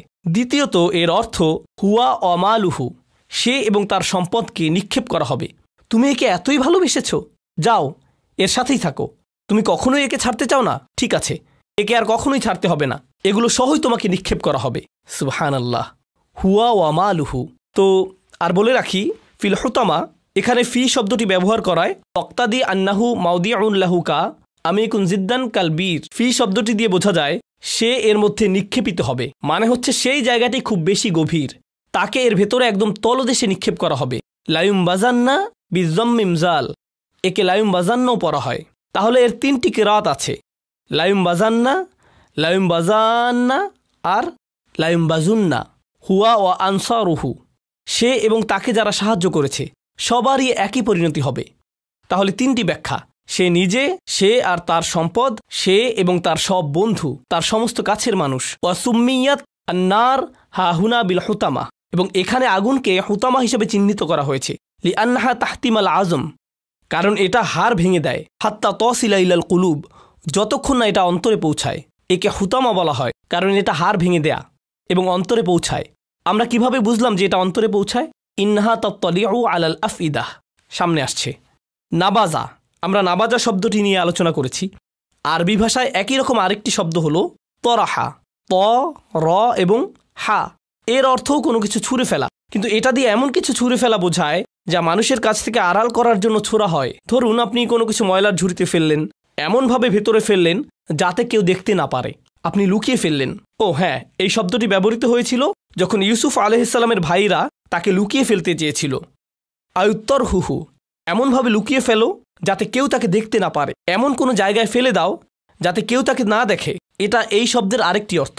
ফি আন্নামা যাকারাহু বিলাফজিন নাবাজ আদ্দাল আলাল ইহানা, তিনি এখানে নাবাজ শব্দটি ব্যবহার করেছেন। এর অর্থ হচ্ছে তাদের জন্য রয়েছে অপমান। লিআন্নাল কাফির কানা ইয়াতাকিদু আন্নাহু মিন আহলিল কারামা, কারণ অবিশ্বাসীরা মনে করত তারা সম্মান পাবে। ক্বালা মাকাতিল হিয়া তাহতামুল ইজাম ওয়া তাকুলুল লুহুম, মাকাতিল বলেন এটা হাড়গোড় ভেঙে দেবে এবং মাংস গলিয়ে দেবে, হাত্তা তাহজিম আলাল কুলুব, যতক্ষণ না এটা অন্তরে পৌঁছায়। এই শব্দটি দিয়ে জাহান্নাম বোঝানোর তাৎপর্য কি? প্রথমত এর কি কি তাৎপর্য আছে তা নিয়ে ইমাম ফখরুদ্দিন আর রাজি রহমাহুল্লাহ একটা তালিকা করেছেন যে কেন আল্লাহ তাআলা জাহান্নাম না বলে হুতামা শব্দটি ব্যবহার করেছেন।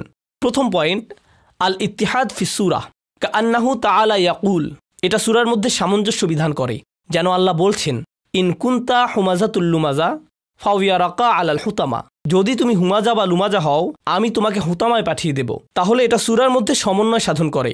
দ্বিতীয়ত, আন্নাল হামিজ বিকাসরি আইনিন, হামিজ বলা হয় তাকে যে মানুষের দিকে আর চোখে তাকায়, উদ্যম নষ্ট করে, মানুষকে নিচু করে দেখে।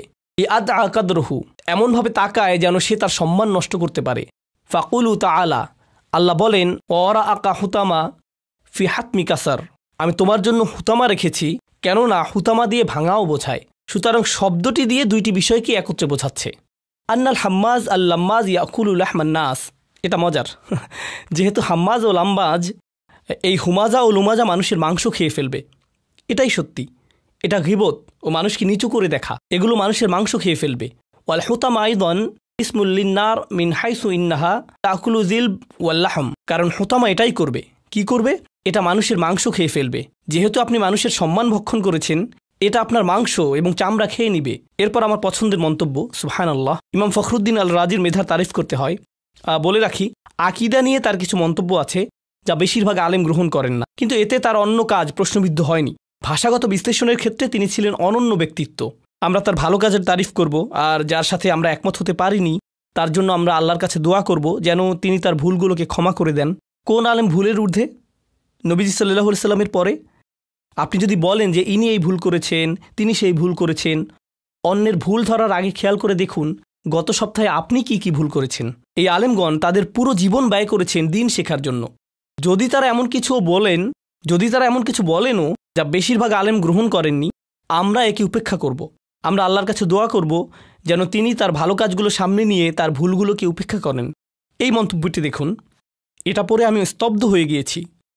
খুদ ওয়াহিদাম মিন্নি বিল ইসনাইনি মিনকা কাআন্নাহু, যেন আল্লাহ বলছেন দুইটি অপরাধের বিনিময়ে আমার কাছ থেকে একটি জিনিস নাও।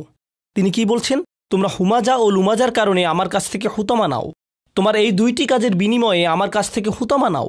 ফায়াকুল কাইল কাইফা ইয়াফিল ওয়াহিদ বিল ইসনাইন, কিভাবে দুইটি অপরাধের জন্য একটি শাস্তি হতে পারে? দুইটির জন্য দুইটি শাস্তি হওয়া উচিত, কিন্তু এখানে দুইটির জন্য একটি শাস্তির কথা বলা হয়েছে। ফাকাল ইন্নামা তাকুল, যেন আল্লাহ বলছেন হাযা লিআন্নাকা লা তারিফু হাযাল ওয়াহিদ, তুমি এটা বলছো কারণ হচ্ছে তুমি জানোই না এটা কি। আর এজন্যই আল্লাহ বলছেন অমা আদরাকা মাল হুতামা, কিভাবে তুমি জানবে হুতামা কি? তিনি এখানে প্রশ্ন ছুড়ে দিয়েছেন। আপনি বলতেই পারেন দুইটির বদলে কিভাবে একটি শাস্তি হয়।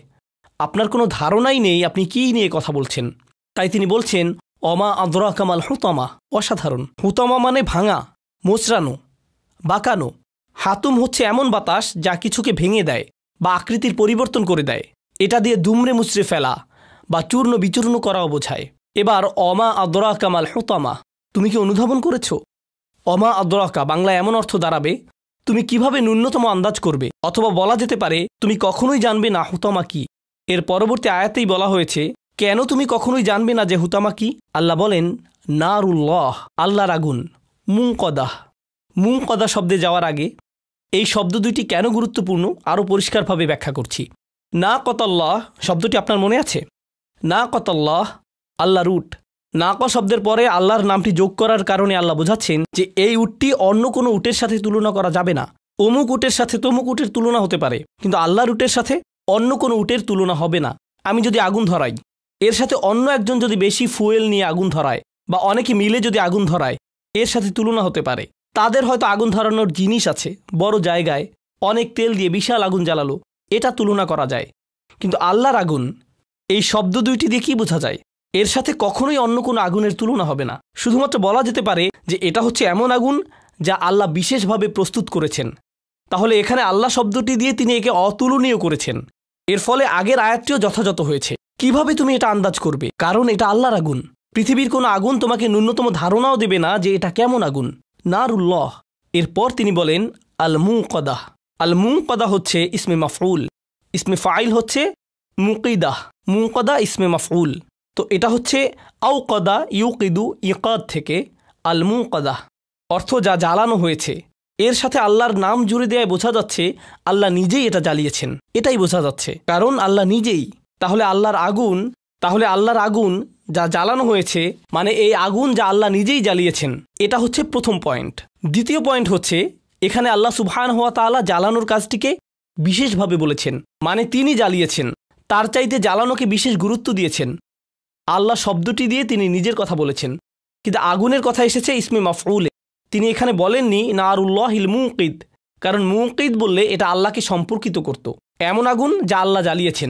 কিন্তু না, আল্লাহর আগুন যা জ্বালানো হয়েছে। তাহলে চিন্তা করুন এটা কতটা ভয়ঙ্কর হতে পারে। তাহলে এটা আপনাকে আগুন নিয়ে ভাবতে বাধ্য করছে।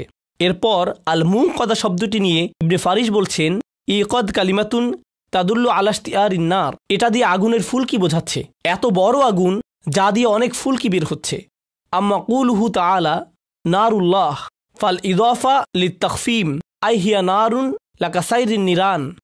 নার শব্দের সাথে আল্লাহকে সম্পর্কিত করার কারণ হলো এর বিশালত্ব বোঝানো, যাতে আপনি বুঝেন এটা হচ্ছে লাকাসাইরিন নিরান, এটা অন্য কোনো আগুনের মতো নয়। আল মুনকাদা আল্লাতি লা তাহমিতু আবাদান, মুনকাদা দিয়ে এমন আগুন বোঝায় যা কখনোই নিভে যাবে না। আইয়ুল মুনকাদা বি আমরিহি আও বি কুদরাতিহি, এটা অসাধারণ। মুনকাদা দিয়ে দুটি বিষয় বোঝায়। প্রথম, এটা আল্লাহর নির্দেশে জ্বালানো হয়েছে, আল্লাহ হুকুম করেছেন তাই এটা জ্বলছে। আও বি কুদরাতিহি, মানে আল্লাহ একে এমন সৃষ্টি করেছেন যেন এটা এভাবে জ্বলে থাকে। এজন্য এখানে ফেলের বদলে ইসিম ব্যবহৃত হয়েছে। নারুল্লাহি আল্লাতি ইউকাদাত আল্লাতি তুকাদ, ফেল ব্যবহৃত হতে পারত, কিন্তু মুনকাদা দিয়ে বোঝা যায় এটা জ্বলে থাকে, এটা এভাবে জ্বলে থাকে, এটা কখনোই নেভে না। যারা আগুন জ্বালাতে পারেন বলুন তো জ্বালানোর পরে কি হয়? এটা এক সময় নিভে যায়। কিন্তু মুনকাদা শব্দটি ব্যবহার করে আল্লাহ এখানে অসীম আগুন বুঝিয়েছেন। সুবহানাল্লাহ। আল্লাতি তাত্তালিউ আলাল আফইদা, যা উদিত হয় বা ধীরে সুস্থে বেয়ে ওঠে। আরবিতে তলা শব্দটির অর্থ সূর্যোদয়, মসৃণভাবে উদিত হওয়া এমন বোঝায়। কিন্তু ইত্তালা শব্দটি ব্যবহৃত হয় পাহাড়ে ওঠা বোঝাতে, যা কষ্টসাধ্য, ধাপে ধাপে উঠতে হয়। এটা এমন আগুন যা একটু একটু করে আপনাকে গ্রাস করবে, এরপর আরেকটু, ধাপে ধাপে এটা আপনার ভেতরে পৌঁছাবে, ঠিক যেভাবে পর্বতারোহীরা পাহাড়ে ওঠে। এটাই ইত্তালা আল্লাতি তাত্তালিউ, মানে এটা বারবার হবে। এখানে যদি অতীতকাল ব্যবহৃত হতো ইত্তলাআত, তাহলে এটা একবারই হতো। তাত্তালিউ মানে একবার হবে, শেষ করে আবার শুরু হবে, আবার শেষ করে আবার শুরু হবে। এই ইস্তিমরার ফিল ফেইল দিয়ে অনবরত হওয়া বোঝায়। কেন অন্তরে এমন হবে? লোভের কারণে, হুমাজার কারণে, লুমাজার কারণে, সম্পদ চিরস্থায়ী হবে এমন মনে করার কারণে। এসব মূলত কোথায় থাকে? মানুষের অন্তরে। মানুষের অন্তরে অন্য কারোর জন্য হিংসা হয় কিংবা লোভ হয়ে থাকে। এটা নয়, এটা যেহেতু এতে করে অন্তর পুড়ে যায়, সত্যিকার অর্থে অন্তরে জ্বলে পুড়ে যায়, তাই আমরা এখানে নয় শব্দটি ব্যবহার করব। কেননা ফুয়াদ শব্দটি দিয়ে বোঝায় কারো অন্তর পুড়ে গেছে, মানে এমন মাংসের টুকরা যা আগুন দিয়ে আচ্ছন্ন রয়েছে। এটাই এর আক্ষরিক অর্থ। মূলত রূপকভাবে বলা হলেও এখন এটা রূপক অর্থে নয়, আক্ষরিকভাবেও এটা ফুয়াদ। তাহলে আল্লাতি তাত্তালিউ আলাল আফইদা ফালাম আন্নাহু তাআলাল জাবাল আত্তালা আলাইহি, আপনি সহজে পাহাড়ে উঠতে পারেন, আবার কঠিনভাবেও উঠতে পারেন। ইদা আলাহু, যখন কেউ এর উপরে উঠে যায়। সুম্মা ফি তাফসিরিল আয়া উইজহান, এই আয়াতের তাফসির আমরা দুইটি বিষয় দেখতে পাই। আল আউয়াল আন্নার তাদখুলু ফি আজওয়াফিহিম, অর্থাৎ আগুন তাদের শরীরে প্রবেশ করবে। হাত্তা তাসিলা ইলা সুদুরিহিম, যতক্ষণ না এটা তাদের বুকের ভেতরে প্রবেশ করে। ওহুম তাত্তালিউ আলাল আফইদাতিহিম, এরপর এটা অন্তরে পৌঁছে যাবে। ওয়ালা শাই ফি বাদানিল ইনসান আলতাফ মিনাল ফুয়াদ, মানুষের শরীরে ফুয়াদের চেয়ে সূক্ষ্ম ও গভীর কোনো কিছু নেই। এটা বুকের খাঁচা দিয়ে আবৃত থাকে, এটা একটা গভীর গহ্বর, এটা মানুষের শরীরের সবচেয়ে শক্ত হাড় দিয়ে ঘেরা থাকে। আর হ্যাঁ, আল্লাহ মানুষকে এভাবেই সৃষ্টি করেছেন। শরীরের সবচেয়ে গুরুত্বপূর্ণ অংশগুলো সবচেয়ে বেশি সুরক্ষিত থাকে, হৃদয় সুরক্ষিত থাকে, চিন্তা চেতনাও সুরক্ষিত থাকে শরীরের সবচেয়ে শক্ত হাড় দিয়ে। কিন্তু ঠোঁট ততটা সুরক্ষিত নয়, কারণ এর ততটা সুরক্ষার প্রয়োজন নেই। এর আসলে মাঝে মধ্যে শাস্তির দরকার হয়। এটা দিয়ে মানুষ আসলে বেশি পাপীর ভাগীদার হয়। যা আপনার ঈমানকে বাঁচাবে সেটা সুরক্ষিত, কিন্তু যা আপনাকে বিপদের মধ্যে ফেলে দিবে সেটা খোলামেলা। সুবহানাল্লাহ। যাই হোক, ফুয়াদ শব্দের আরেকটি অর্থ হচ্ছে অন্তরের সবচেয়ে গভীরতম জায়গা, এটাও গুরুত্বপূর্ণ। ভাষাগতভাবে সবচেয়ে গভীর, অন্তরের সবচেয়ে গভীরতম জায়গা। ওয়ালা আসাদ্দু তাআল্লু মানমিনহু বিআদান ইউমাসুহু। এটা এমন জায়গা যেখানে সবচেয়ে বেশি কষ্ট অনুভূত হয়। ফাকাইফা ইজা তলাত নারু জাহান্নাম আস্তাউলাত আলাইহি। কিভাবে এটা সম্ভব যে জাহান্নামের আগুন এসে এর উপর চড়ে বসবে? তিনি বলেন, ইজা লাহা তলাকা, যদি আগুন অন্তরকে গ্রাস করে তাহলে সে মারা যাবে। এজন্যই আল্লাহ আয্যা ওয়া জাল্লা বলেছেন এটা তার উপরে উঠবে, কিন্তু এটা তাকে গ্রাস করবে না। মানে এটা হাড় চূর্ণ বিচূর্ণ করে দিবে, মাংস গলিয়ে দিবে, কিন্তু অন্তরকে গ্রাস করবে না। অন্তর কষ্ট অনুভব করবে, বারবার এটা কষ্ট পেতে থাকবে, এটা অন্তরকে জ্বালিয়ে দিবে না। সুবহানাল্লাহ। ফালিযালিকা ইয়াকুল সুবহানাহু ওয়া তাআলা সুম্মা লা ইয়ামুতু ফিহা ওয়া লা ইয়াহইয়া। এজন্যই সে এতে মারা যাবে না, কারণ অন্তরকে গ্রাস করলে সে মরে যাবে, তাই এটা বারবার অন্তরকে কষ্ট দিতে থাকবে। এই আয়াতের ব্যাপারে আরেকটি গুরুত্বপূর্ণ মন্তব্য, ওয়ায়াজুজ আন ইউখাস আল আফইদা লিআন্নাহা মাওয়াতিনুল কুফর। আল্লাহ এখানে আফইদাহ ফুয়াদ শব্দটি বিশেষভাবে বলেছেন, কারণ এটাই অবিশ্বাসের মূল জায়গা। অল আকাইদিল ফাসিদাহ, এবং ভ্রান্ত বিশ্বাসের, অনিয়াতিল খাবিসাহ, এবং অশ্লীল চিন্তার। ইন্নাহা আলাইহিম মুসদাহ শব্দগুলো লক্ষ্য করুন। ইন্নাহা আলাইহিম সহজ ভাষায়, এটা বিশেষভাবে তাদের জন্য। আলাইহিম শব্দটি আগেই নিয়ে আসা হয়েছে। সাধারণভাবে বলা হয় ইন্নাহা মুসদাতুন আলাইহিম, কিন্তু এখানে আলাইহিম শব্দটি আগে এসেছে। একে বলা হয় তাকদিম আল জার ওয়াল মাজরুর, তাই এটা আগে এসেছে। এর মানে হলো এরা হলো তারা যাদের জন্য বিশেষভাবে মুসদা প্রস্তুত করে রাখা হয়েছে, এটা তাদেরকে বেষ্টিত করে থাকবে। এই শাস্তি তাদের জন্য বিশেষভাবে রাখা হয়েছে। তাহলে এটা জাহান্নামের সবার জন্য নয়, বরং সেই মানুষদের জন্য বিশেষ শাস্তি, বরং এই মানুষদের জন্য এই বিশেষ শাস্তি। এবার আউসাদা বা ইসাদ শব্দটির অর্থ এমন খাঁচা যেখানে পশু পাখিরা বন্দী থাকে, এমন একটা উঁচু দেয়াল যা বেয়ে পশুরা উঠতে পারে না, এটাই হচ্ছে মুসাদ। বা এর আরেকটি অর্থ হলো কোনো কিছু উল্টো করে রাখা। যেমন ধরুন আপনার কিছু খাবার আছে, আপনি তা প্লেট দিয়ে ঢেকে রাখলেন যাতে কিছু এসে খাবারের উপর না পড়ে, এটাকে ইসাদ বলা হয়, কিছু ঢেকে রাখা বা ঢাকনা দেয়া। এজন্যই আল্লাহ বলেছেন কুল্লামা আরাদু আন ইয়াখরুজু মিনহা উইদু ফিহা, তারা যতবার এ থেকে বের হতে চাইবে তারা আগের জায়গায় ফিরে আসবে, কারণ এটা ঢাকনা দিয়ে ঢাকা, তাদের উপরে ঢাকনা দিয়ে ঢাকা থাকবে। মুসাদা আলাম ইয়াকুল মুতবাকা শব্দটি দিয়েও ঢাকনা দিয়ে ঢাকা বোঝায়, কিন্তু তিনি এখানে মুতবাকা ব্যবহার করেননি, তিনি মুসাদা ব্যবহার করেছেন। লিআন্নাল মুসাদা হিয়াল আবওয়াব আল মুগলাকা। এটা অসাধারণ, কারণ মুসাদা দিয়ে বোঝা যায় যার দরজা বন্ধ, সেখানে দরজা আছে কিন্তু সেগুলো বন্ধ। কিন্তু এখানে যদি মুতবাকা হতো তার মানে সেখানে কোনো দরজা নেই, এটা এমন ঢাকনা যা খোলা যায় না, কিন্তু মুসাদা খোলা যায়, এর দরজা আছে। তাহলে এতে কিসের সম্ভাবনা থাকে? তাহলে আসুন দেখি কিভাবে। আন্নাহু লাউ শাআ ইয়াজআল যালিকার মাউত বিহাইসু লা ইয়াকুল লাহুল বাব লাকিন্নাহু বিল বাব। তিনি এমন কিছু বলতে পারতেন যাতে দরজা নেই, কিন্তু তিনি এমন শব্দ ব্যবহার করেছেন যাতে দরজা আছে। ইয়াজকুরুহুমুল খুরুজ, পালানোর পথ রাখার কারণ হলো ফাইয়াজিদু ফি হাসরাতিহিম, কারণ এটা তাদের অনেক উঁচুতে, যা আমরা পরবর্তী আয়াতেই পাই। তারা দরজার খোঁজ করতে থাকবে যা তাদের হাসরা বাড়িয়ে দিবে, তাদের আফসোস। দেখুন, যদি কোনো সম্ভাবনা না থাকে আমরা আশা ছেড়ে দেই, কিন্তু এখানে দরজা দেখা যাচ্ছে আর সেখানে যাওয়ার আশা কষ্ট বাড়িয়ে দিচ্ছে। তাই আল্লাহ তাদের মানসিক কষ্ট বোঝানোর জন্য মুসাদা শব্দটি ব্যবহার করেছেন। ওয়ালাম ইয়াকুল মুসাদাতুন আলাইহিম, তিনি এখানে মুসাদাতুন আলাইহিম বলেননি, তিনি বলেছেন আলাইহিম মুসাদা। ইউফিদু আন্নাল মাকসুদ আওয়াইলান কাউনুহুম বিহাযিহিল হালাহ।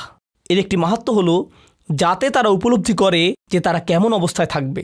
মুসাদাকে বিশেষ না করে তিনি তাদের অবস্থাকে গুরুত্ব দিয়েছেন। পরিশেষে শেষ আয়াত ফি আমাদিম মুমাদ্দাদা। আমাদ অর্থ হলো খুঁটি, আরবি ভাষায় মাদ শব্দটি দিয়ে বোঝায় লম্বা করা। মাদ্দাদা তামদিদ, এটা হচ্ছে বাবে তাফঈল, এখান থেকে ইসমে মাফউল হলো মুমাদ্দাদ। মুমাদ্দাদা হচ্ছে স্ত্রীবাচক শব্দ, কারণ এটা ভগ্ন বহুবচনের একটি বিশেষণ। জামউ তাকসির, এক বচনে আমুদ, সেখান থেকে আমাদ। যাই হোক, আমাদিম মুমাদ্দাদা অর্থ লম্বা খুঁটি। মাদ্দাহ মানে লম্বা করা, মাদ্দাদা মানে চূড়ান্তভাবে লম্বা করা, যতখানি সম্ভব ততখানি লম্বা করা। আল আমুদ কুল্লা মুস্তাতিলিন মিন খাসাব আও হাদিদ। আমুদ শব্দটি ব্যবহৃত হয় এমন স্তম্ভ বা খুঁটির জন্য যা কাঠ বা লোহা দিয়ে বানানো। ওয়াহুয়া আসলুল বিনা, আর এটা হচ্ছে কোনো গঠনের মূল, অর্থাৎ পুরো গাঁথুনি এর উপর নির্ভর করবে। আমুদুল বাইত, আরবরা বলতো ইউকল আমুদুল বাইত, তারা বলতো বাড়ির খুঁটি। লিল্লাযী ইয়াকুমু বিহিল বাইত, এর উপরেই পুরো বাড়ি দাঁড়িয়ে থাকে, অর্থাৎ এটা ধসে পড়লে পুরো বাড়ি ধসে পড়বে। অফি বিমানা আলবা ইন্নাহা আলাইহিম উসদাহ বিআমাদিম মুমাদ্দাদা আলাইহা। আয়াতের শুরুতে ফি এবং মাঝে বা আসায় এর অর্থ দাঁড়াচ্ছে তারা শুধু এর ভেতরে নয়, এই খুঁটির কারণে তারা এর ভেতরে আটকে পড়েছে। মানে হচ্ছে এই খুঁটিগুলো ধাতু দিয়ে তৈরি, কিন্তু এগুলো এতটাই উত্তপ্ত যেন এগুলোও জ্বলছে। যদি এগুলো সাধারণ কোনো খুঁটি হতো তাহলে আপনি কি করতেন? এগুলো বেয়ে ওঠার চেষ্টা করতেন। প্রথমত এগুলো অনেক লম্বা, তার উপর এগুলো প্রচণ্ড গরম, তার মানে এগুলো ধরার চেষ্টা করলে আপনি আরও কষ্ট পাবেন। যাই হোক, পরিশেষে সূরা শুরুর সাথে এর শেষের যে মিল রয়েছে তা নিয়ে বলে শেষ করবো ইনশাআল্লাহ। এই সূরাটি শুরু হয়েছে দুর্ভোগের শব্দ দিয়ে, এটা হচ্ছে ওয়াইল, এটা দিয়ে সূরাটি শুরু হয়, আর শেষে এই ওয়াইলের পুরো ব্যাখ্যা দিয়ে সূরাটি শেষ হয়েছে। এটা কি এবং এটা কতটা ভয়াবহ হতে পারে আল্লাহ আযজা ওয়া জাল্লা এর ভয়াবহ রূপটি তুলে ধরেছেন, যেখানে মানুষকে নিক্ষেপ করা হচ্ছে আর তাদের মাথার উপর এত উঁচু উঁচু খুঁটি, উঁচু ছাদের কাছে তারা কি দেখবে? দরজা, কিন্তু তারা কখনোই সেই দরজার কাছে যেতে পারবে না, কারণ এই খুঁটিগুলোর ধরা এত সহজ নয়। কিন্তু তারা কখনোই সেই দরজার কাছে যেতে পারবে না, কারণ এই খুঁটিগুলো ধরা এত সহজ নয়। তারা এটা স্পর্শ করতেই পারবে না, এটা ধরতে গেলে তাদের যন্ত্রণা আরও বেড়ে যাবে। আল্লাহ আযজা ওয়া জাল্লা আমাদেরকে এই থেকে রক্ষা করুন।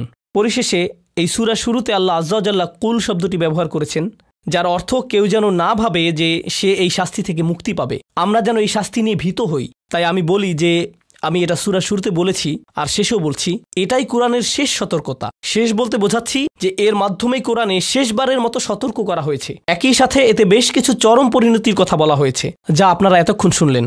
আল্লাহ আযজা ওয়া জাল্লা আমাদের অন্তরে জাহান্নামের আগুনের ভীতি দিয়ে দেন।